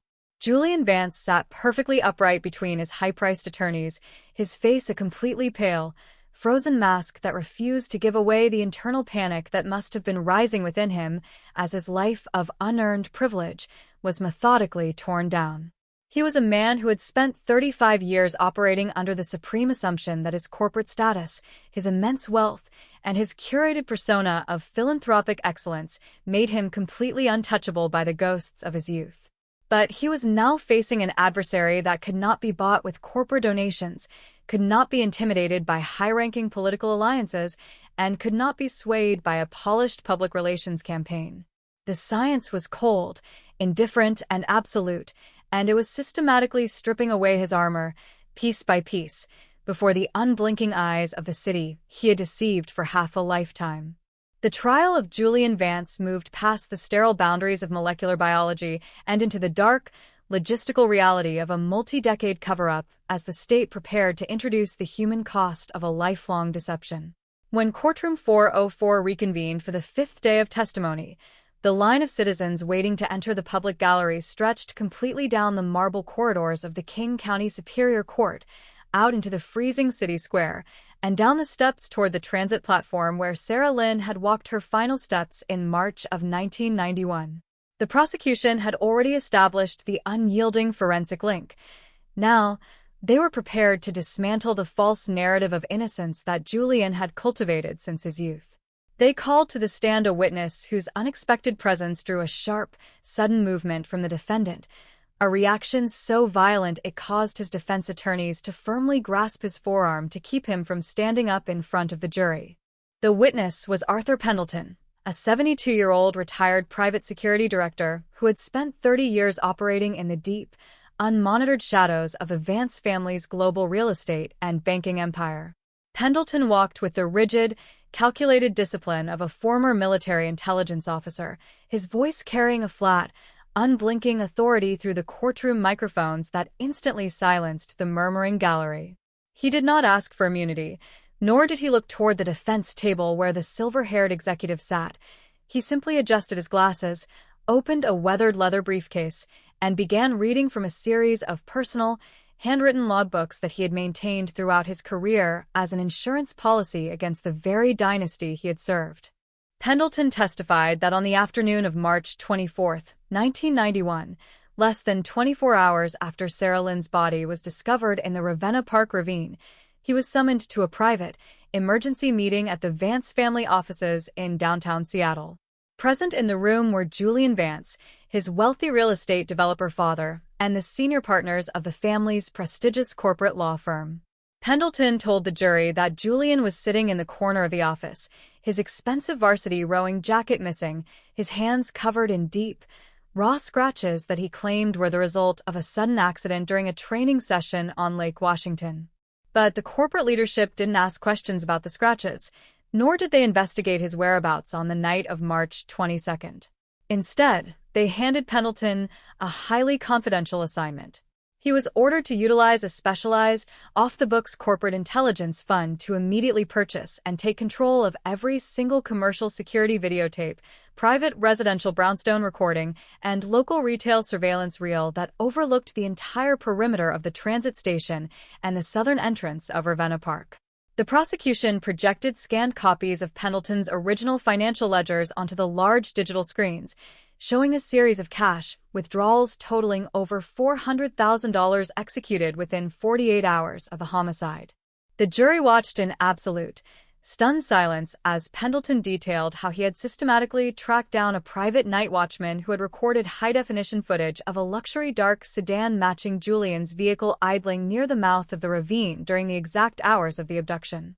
Pendleton testified that he personally delivered an envelope containing $50,000 in cash to the watchman's residence, along with a signed, non-disclosure agreement prepared by the family's corporate attorneys and a clear, unvarnished warning that any future interaction with the Seattle Homicide Squad would result in the immediate, total destruction of his family's economic livelihood. The systematic erasure of the physical evidence was executed with a clinical, corporate efficiency that bypassed the traditional channels of local law enforcement entirely. Pendleton explained that the tapes weren't burned or discarded. They were brought directly to the main corporate vault, where they were subjected to an industrial degaussing process that permanently erased the magnetic oxide layer, leaving behind hours of blank, useless static. The realization that a wealthy family could command an entire corporate infrastructure to sanitize a murder scene while Sarah's working-class family was still identifying her body in the municipal morgue sent a wave of profound, suffocating revulsion through the 12 ordinary citizens sitting in the jury box. When the lead defense attorney rose for the cross-examination, his strategy was a desperate, scorched earth attempt to destroy Pendleton's credibility by painting him as a corrupt, bitter ex-employee who was fabricating a spectacular conspiracy to secure a lucrative true crime book contract. He relentlessly questioned Pendleton about his financial history, pointing out that he had been quietly dismissed from the Vance Corporation in 2018 following an internal dispute regarding unauthorized expenditures. The attorney stood directly in front of the witness stand, shouting that Pendleton was a professional extortionist who had spent decades collecting gossip and falsifying documents to hold over the heads of his wealthy employers. But Pendleton remained completely unbothered by the theatrical aggression of the defense.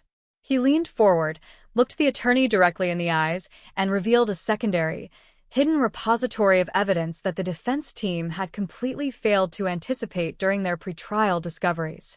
He stated, with a calm, flat precision, that before he ran the original surveillance tapes through the corporate degaussing machine in 1991, he had utilized a private, high-fidelity digital formatting deck to create a series of backup copies that he had kept sealed inside a secure, temperature-controlled safety deposit box in a non-affiliated bank in Montreal, Canada.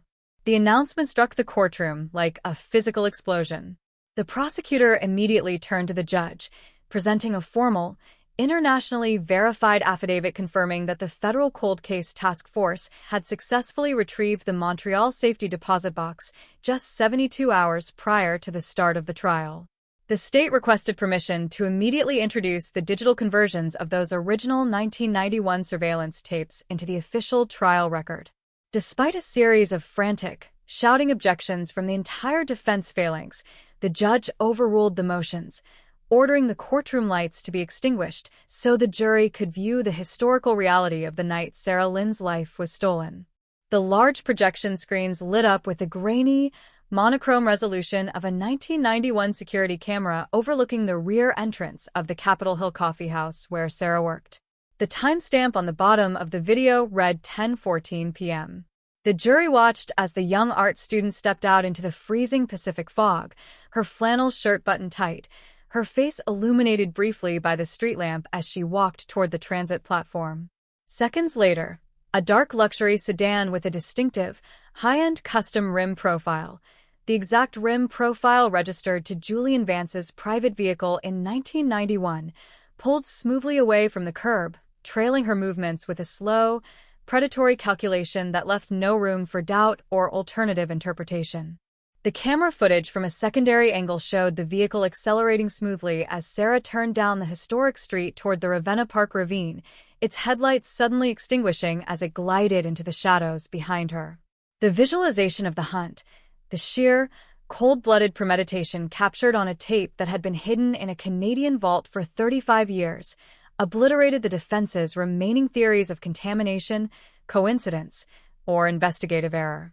Julian Vance sat at the table, his head bowed, his hands pressing into his temples as the flickering light of his own vehicle reflected across his pale, sweat-sheened face, exposing him definitively to the community he had manipulated as a monster who had finally run out of places to hide. The introduction of the backup surveillance footage from the Montreal Safety Deposit Box completely shattered the final legal fortifications of the defense, shifting the courtroom from a space of tactical argumentation into a theater of inescapable historical truth. When the lights in courtroom 404 flickered back on after the video presentation, the silence was so heavy that the rhythmic humming of the digital projectors sounded like an engine room in a completely quiet chamber. The jurors did not look at the defense table. Their eyes were fixed on the screen where the grainy, monochrome silhouette of Julian Vance's luxury sedan had just been shown hunting a 19-year-old student through the freezing fog of 1991. The prosecution had successfully woven the microscopic precision of modern DNA with the macroscopic reality of physical video evidence, but they were not finished driving home the absolute finality of their case. The lead district attorney called to the stand Special Agent Christopher Vance, no relation to the defendant, a veteran digital forensics and data recovery specialist with the Federal Bureau of Investigation's Cyber Crimes Division. Agent Vance was a young, sharp-eyed technician who approached the witness stand carrying a series of heavily encrypted, militarized external hard drives. He adjusted his glasses, took the oath, and began to outline the results of a comprehensive digital autopsy performed on the personal computers, secure servers, and early digital storage systems seized from Julian Vance's private office during the January 2026 raid. Agent Vance explained to the jury that while the public view of computer technology in 1991 was primitive, the private corporate infrastructure of the Vance financial empire was already utilizing early forms of proprietary, high-security network databases to manage their global assets and internal communications.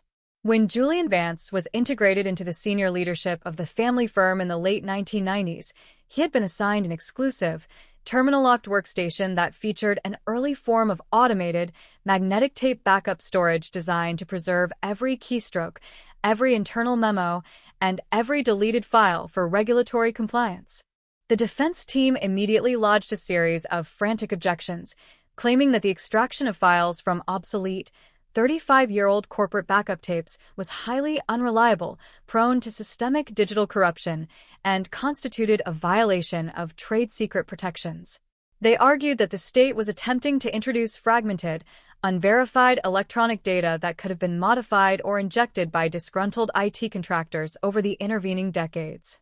But the prosecution countered with a clinical, unyielding technological foundation, demonstrating that the cryptographic hash values of the recovered files matched the original system architecture perfectly, proving that the data had remained completely unaltered since it was first written to the magnetic core in the winter of 1991.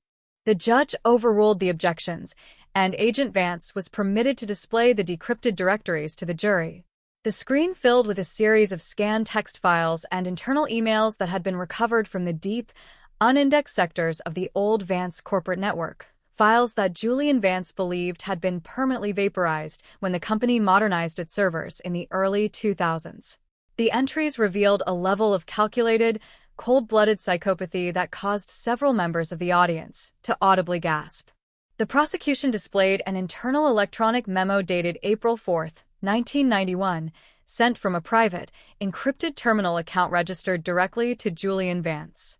The recipient was a high-ranking corporate liaison who managed the family's real estate holdings in the Harbor District. In the memo, written with a chilling, detached corporate syntax, Julian discussed the necessity of expediting the clearing and development of an old industrial plot located near the transit line where Sarah Lynn had walked on the night of her disappearance.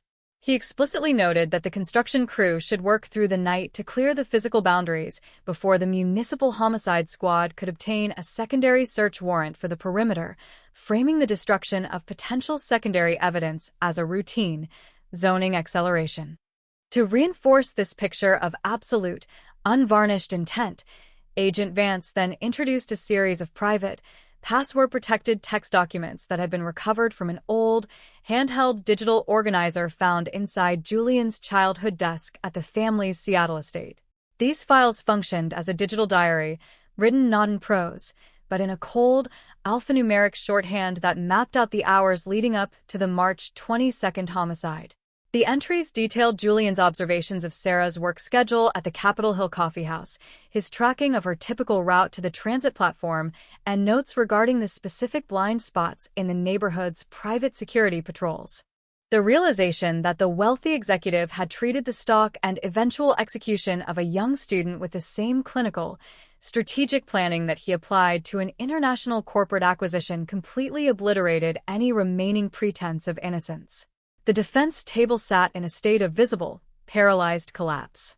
Julian Vance did not look up from his hands, his face a tight, gray mask of exhaustion as the digital footprint of his 35-year-old malice was methodically laid bare for the entire city to see. The science of the future had not merely captured his biological signature on a flannel collar, it had reached back through time to pull his most private, hidden thoughts out of the digital ether, leaving him completely exposed before the unyielding judgment of the law. As the presentation of decrypted files continued, the technical narrative shifted to focus on Julian's internal computer logs from the exact night of March 22, 1991.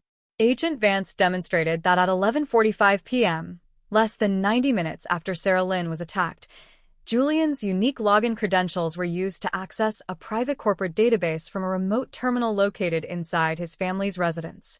The data showed that he spent 40 minutes reviewing legal files concerning the jurisdictional boundaries between the Seattle Police Department and the State Transit Authority, mapping out the precise legal gaps that would complicate any immediate, coordinated multi-agency search for a missing person.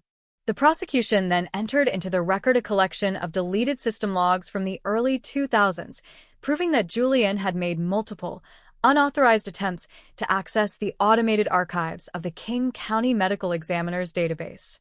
He was checking for updates on cold case DNA processing methods, tracking the state's technological capabilities with the obsessive focus of an operative monitoring an enemy's advance.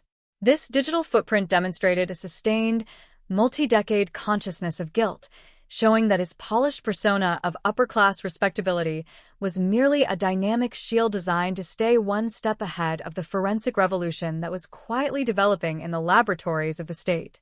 The defensive counteroffensive during the cross-examination of Agent Vance tried desperately to redirect the jury's attention toward the systemic vulnerabilities of early corporate networks. The lead defense attorney highlighted that the Vance financial databases had been maintained by a shifting network of third-party network administrators, suggesting that any one of those technicians could have fabricated or inserted the incriminating memos to execute an act of corporate espionage or personal extortion. He claimed that the electronic entries were entirely circumstantial, lacking any biological or physical verification that Julian Vance was the single, primary individual sitting at the terminal when the files were created. But Agent Vance systematically dismantled this defense argument by introducing the hardware security logs of the old terminal.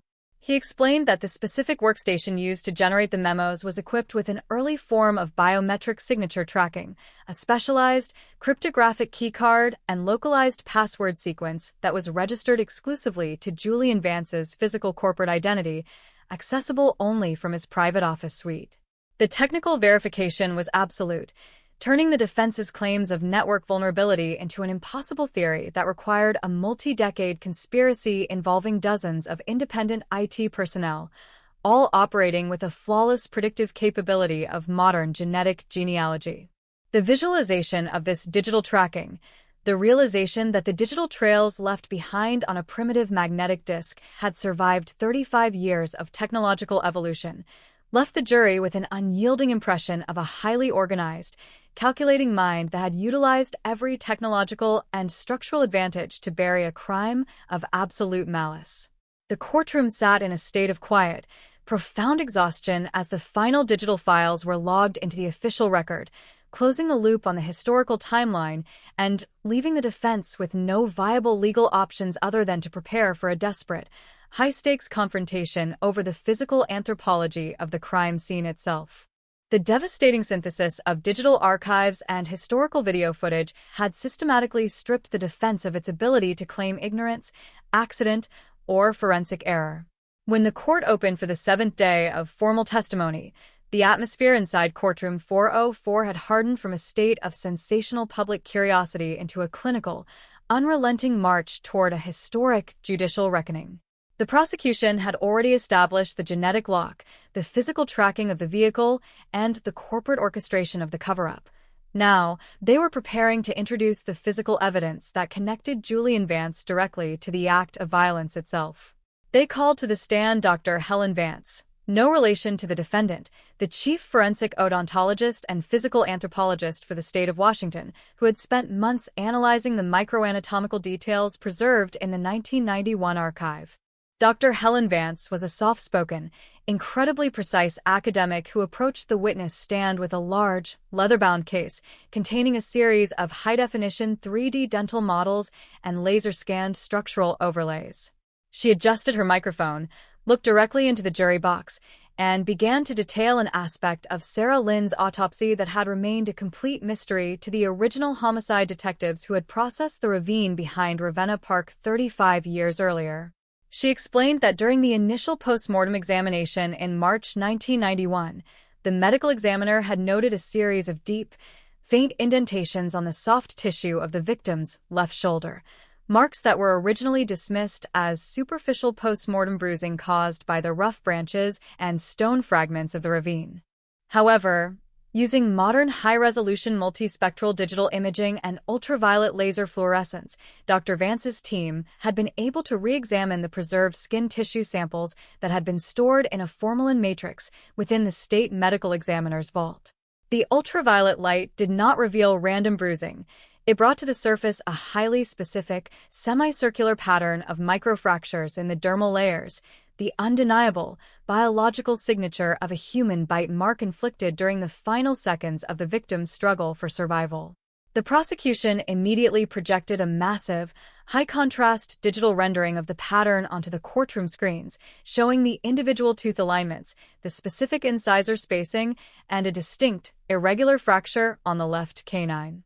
The courtroom collective held its breath as Dr. Vance produced a secondary model, a digital cast of Julian Vance's dental profile obtained by federal marshals during his processing at the high-security detention facility following his airport arrest. Using an advanced forensic software program developed for international human rights investigations, she initiated a real-time, geometric overlay of the two profiles on the digital screen. The jury watched in absolute, paralyzed fascination as the digital cast of the billionaire's son glided across the screen and clicked into the 1991 bite mark with a mathematical precision that was flawless. The irregular fracture on Julian's left canine matched the microdermal tear in Sarah's skin with a structural certainty that bypassed any need for statistical interpretation. It was a physical lock, an anatomical key that proved he had laid his teeth upon her flesh in the darkness of that freezing March night. The lead defense attorney rose for his cross-examination with a visible sense of desperation, launching into a highly aggressive, technical assault on the entire field of forensic odontology. He stood close to the witness box, citing multiple academic studies and federal reports from the early 2010s that criticized bite mark analysis as an unreliable, subjective science that had led to numerous wrongful convictions in the past. He argued that soft tissue stretches, decomposes, and warps over 35 years inside a formalin jar, making any modern digital overlay a manufactured illusion designed to fit the prosecution's narrative rather than a reflection of historical reality. He demanded to know how Dr. Vance could look a jury in the eye and claim a match when the human skin is one of the most unstable recording mediums in the natural world. But Dr. Vance remained completely unmoved by the theatrical anger of the defense. She leaned forward, adjusted her glasses, and clarified that the defense's citations applied strictly to traditional, two-dimensional ink impressions analyzed by the naked eye on living, healing tissue. She explained that her analysis relied on three-dimensional microcomputed tomography, micro-CT, scanning, which maps the permanent structural damage to the underlying deep collagen matrix, a matrix that does not warp or change its geometric properties once preserved in a controlled formalin environment. She stated with a calm, flat authority that the mathematical probability of two unrelated individuals possessing that exact specific incisor alignment and canine fracture profile was 1 in 85 million, effectively rendering the defense's claims of subjective interpretation or historical warping scientifically absurd. To drive the point deeper, the prosecution introduced a secondary forensic finding discovered within the micro-CT scans of the bite mark. Dr. Vance pointed to a microscopic chemical variance detected within the deep tissue tiers, specifically trace amounts of ancient dental bonding resin matching the chemical composition of an orthodontic procedure Julian Vance had undergone in the autumn of 1990. The resin, used to repair a chipped tooth resulting from his varsity rowing activities, had left a microscopic structural blueprint embedded directly into the collagen of Sarah's skin, creating a chemical tag that time had completely failed to dissolve. The presentation of this chemical lock acted like an absolute anchor on the emotional baseline of the courtroom. The defense table sat in a state of visible, paralyzed collapse. Julian Vance did not look up from his hands, his face a chalky, sweat-sheened mask that seemed to have aged a decade since the morning his corporate path was violently interrupted at the airport. He had lived his entire life under the assumption that his wealth could buy a different reality, that his family's social standing could rewrite the rules of consequence, but he was now completely trapped within the unyielding laws of his own biology. The prosecution then called a forensic anthropologist, Dr. Thomas Mercer, who had conducted a modern, spatial analysis of the Ravenna Park Ravine using historical weather patterns and geological data from March 1991. Dr. Mercer explained that the specific location where Sarah's body was recovered was a natural drainage depression, an area where the water-saturated soil typically accelerated the decay of organic material. He demonstrated that the killer had intentionally utilized this geological trait, calculating that the rapid decomposition would completely obliterate any biological evidence left on the body long before the primitive forensic systems of the 1991 police force could detect it. But the geological calculator of the predator had a fatal flaw. The specific depth at which Sarah had been placed intersected with a dense layer of ancient river clay, a clay matrix that operated as a natural seal, cutting off oxygen and halting the biological breakdown of the deep tissue layers.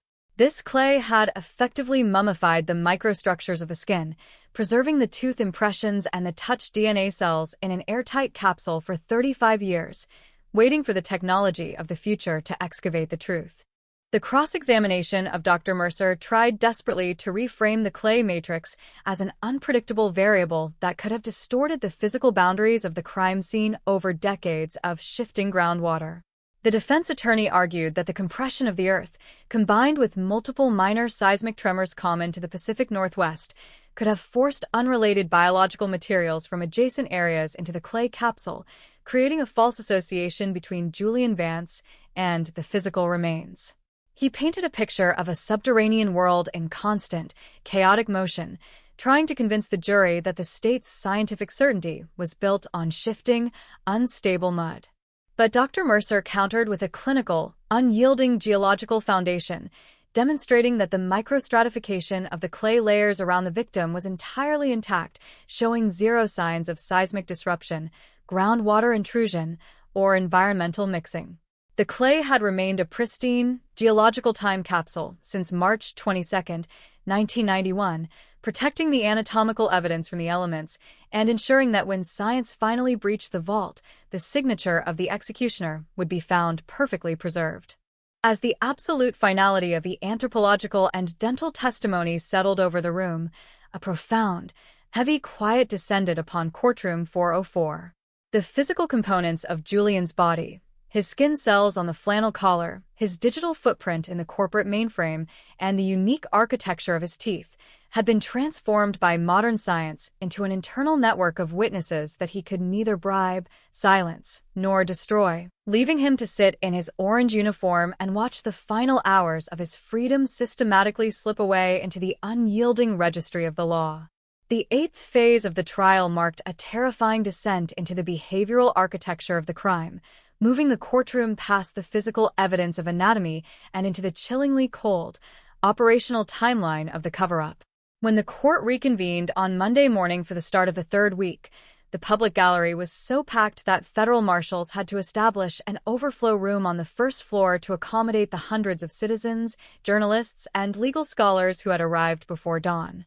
The prosecution had successfully locked Julian Vance to the crime scene through DNA, video surveillance, and micro-CT dental scans. Now, their objective was to demonstrate the immense, calculating consciousness of guilt that followed the murder, revealing a 35-year pattern of economic intimidation and systematic obstruction that turned a wealthy family foundation into an active instrument of criminal concealment. The lead district attorney called to the stand a witness whose name had been kept under the strictest security protocols throughout the entire pretrial discovery process, Marcus Lynn, a 68-year-old former chief technology officer for the Vance Financial Group who had abruptly resigned his lucrative corporate position in the winter of 1992 and vanished into the private residential enclaves of Western Canada. Lynn walked with a slow, hesitant step, his eyes darting anxiously around the high-ceilinged room before settling on the clerk as he took the oath.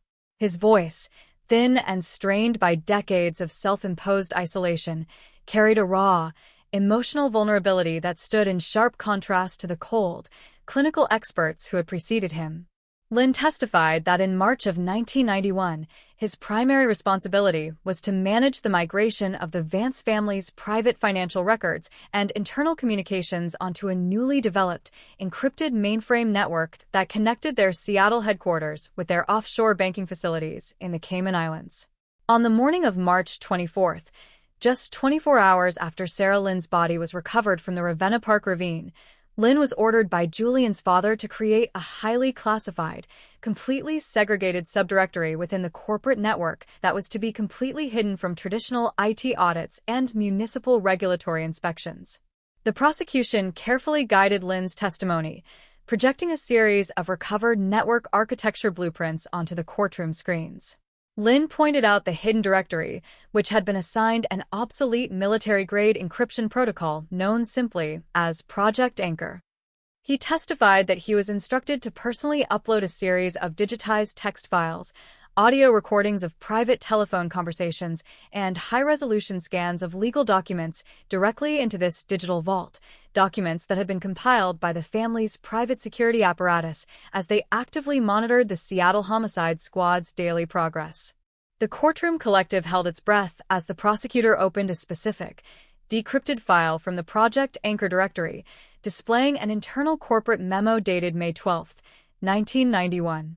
The document, written by a senior partner at the family's high-priced law firm and addressed directly to Julian Vance, contained a detailed, tactical analysis of the political vulnerabilities within the King County District Attorney's Office at the time. The memo outlines a strategic plan to funnel over $200,000 in anonymous, structured campaign contributions through a network of shell companies to a specific judicial candidate who had promised to quietly reassign the lead detective on the Lynn case if elected. The visualization of this corporate political manipulation, the sheer, unvarnished arrogance of using liquid capital to buy the direction of a murder investigation while Sarah's family was still struggling to pay for her funeral, sent a visible wave of fury through the jury box. Several jurors could be seen leaning forward, their faces hardened into expressions of pure, unmitigated contempt as they stared at the defendant. Julian Vance remained completely motionless, his hands folded tightly on his lap, his chin pressed against his chest, as if he could simply block out the electronic records of his family's corrupt dynasty. Lynn's testimony took an even more devastating turn when he described a private confrontation that occurred inside the corporate boardroom in late February of 1992. He told the jury that he had inadvertently intercepted an internal data packet containing a series of high-resolution digital photographs taken by Julian himself on his private yacht in the days following the murder, photographs that showed a collection of personal items belonging to Sarah Lynn, including her missing wallet, her graphic design portfolio sketches, and the distinct silver ring she had been wearing when she left her shift at the Capitol Hill Coffee House. Lynn testified that when he confronted Julian about the data packet, the billionaire's son did not offer an explanation, nor did he display a single shred of panic. Instead, Julian walked over to the boardroom window, looked out over the Seattle skyline, and told Lynn in a quiet, flat voice that was entirely devoid of human empathy that some individuals were merely transient footnotes in the history of the city, and that those who possessed the capital to shape the skyline were the only ones who truly dictated the terms of reality. Within 48 hours of that conversation, Lynn's corporate credentials were permanently revoked, his pension was frozen, and he was handed a comprehensive severance package that included an explicit, binding non-disclosure agreement backed by a clear, unvarnished warning that any future interaction with law enforcement would result in his immediate, total financial ruin. The cross-examination of the former technology director was a brutal, scorched-earth exercise in modern white-collar defense tactics. The lead defense attorney stood close to the witness stand, aggressively targeting Lynn's psychological history and pointing out that he had been treated for severe clinical anxiety and paranoia in the years following his departure from the firm. He suggested that Lynn was a bitter, disgruntled former employee who had spent 30 years magnifying routine corporate compliance procedures into a spectacular, manufactured criminal conspiracy to justify his own professional failures and secure a sense of historical importance. But Lynn did not break under the intense legal pressure. He leaned toward the microphone, his voice suddenly regaining its structural strength, and stated with absolute clarity that his anxiety was not the result of a mental delusion, but the direct, rational consequence of knowing that he had spent decades carrying the digital secrets of a cold-blooded killer who possessed the resources to make an inconvenient witness vanish without a trace. His testimony completely exposed the corporate mechanics of the concealment, demonstrating to the jury that the 35-year wall of silence surrounding Sarah Lynn's death was not an accident of history or a failure of police work, but a multi-million-dollar industrial product designed, manufactured, and maintained by the Vance Empire to protect their fallen prince from the unyielding scales of human justice. To further solidify Lynn's claims, the prosecution introduced a set of microfilmed wire transfer receipts matching the exact dates outlined in the decrypted Project Anchor directory. These documents traced a sequence of complex financial maneuvers originating from the Vance Foundation's primary account, flowing through Swiss financial intermediaries, and landing directly in an offshore corporate account controlled by the night watchman who had recorded Julian's vehicle near Ravenna Park. The financial trail provided an absolute, mathematical verification of Lynn's verbal testimony, demonstrating that the family had systematically deployed their vast global wealth to buy the total erasure of physical evidence. The weight of this secondary revelation completely deflated the remaining energy at the defense table. The high-priced attorneys sat in tight, whispered conferences, their posture shifting from aggressive opposition to defensive survival as they realized the state had completely uncovered the structural skeleton of the corporate cover-up. The narrative had permanently evolved from a localized tragedy into an unprecedented case of industrial-scale obstruction of justice. Julian Vance remained trapped within the unyielding ledger of his family's financial archives, his silver hair catching the sharp glare of the digital monitors that continued to display the blueprints of his 35-year deception to a silent, horrified courtroom.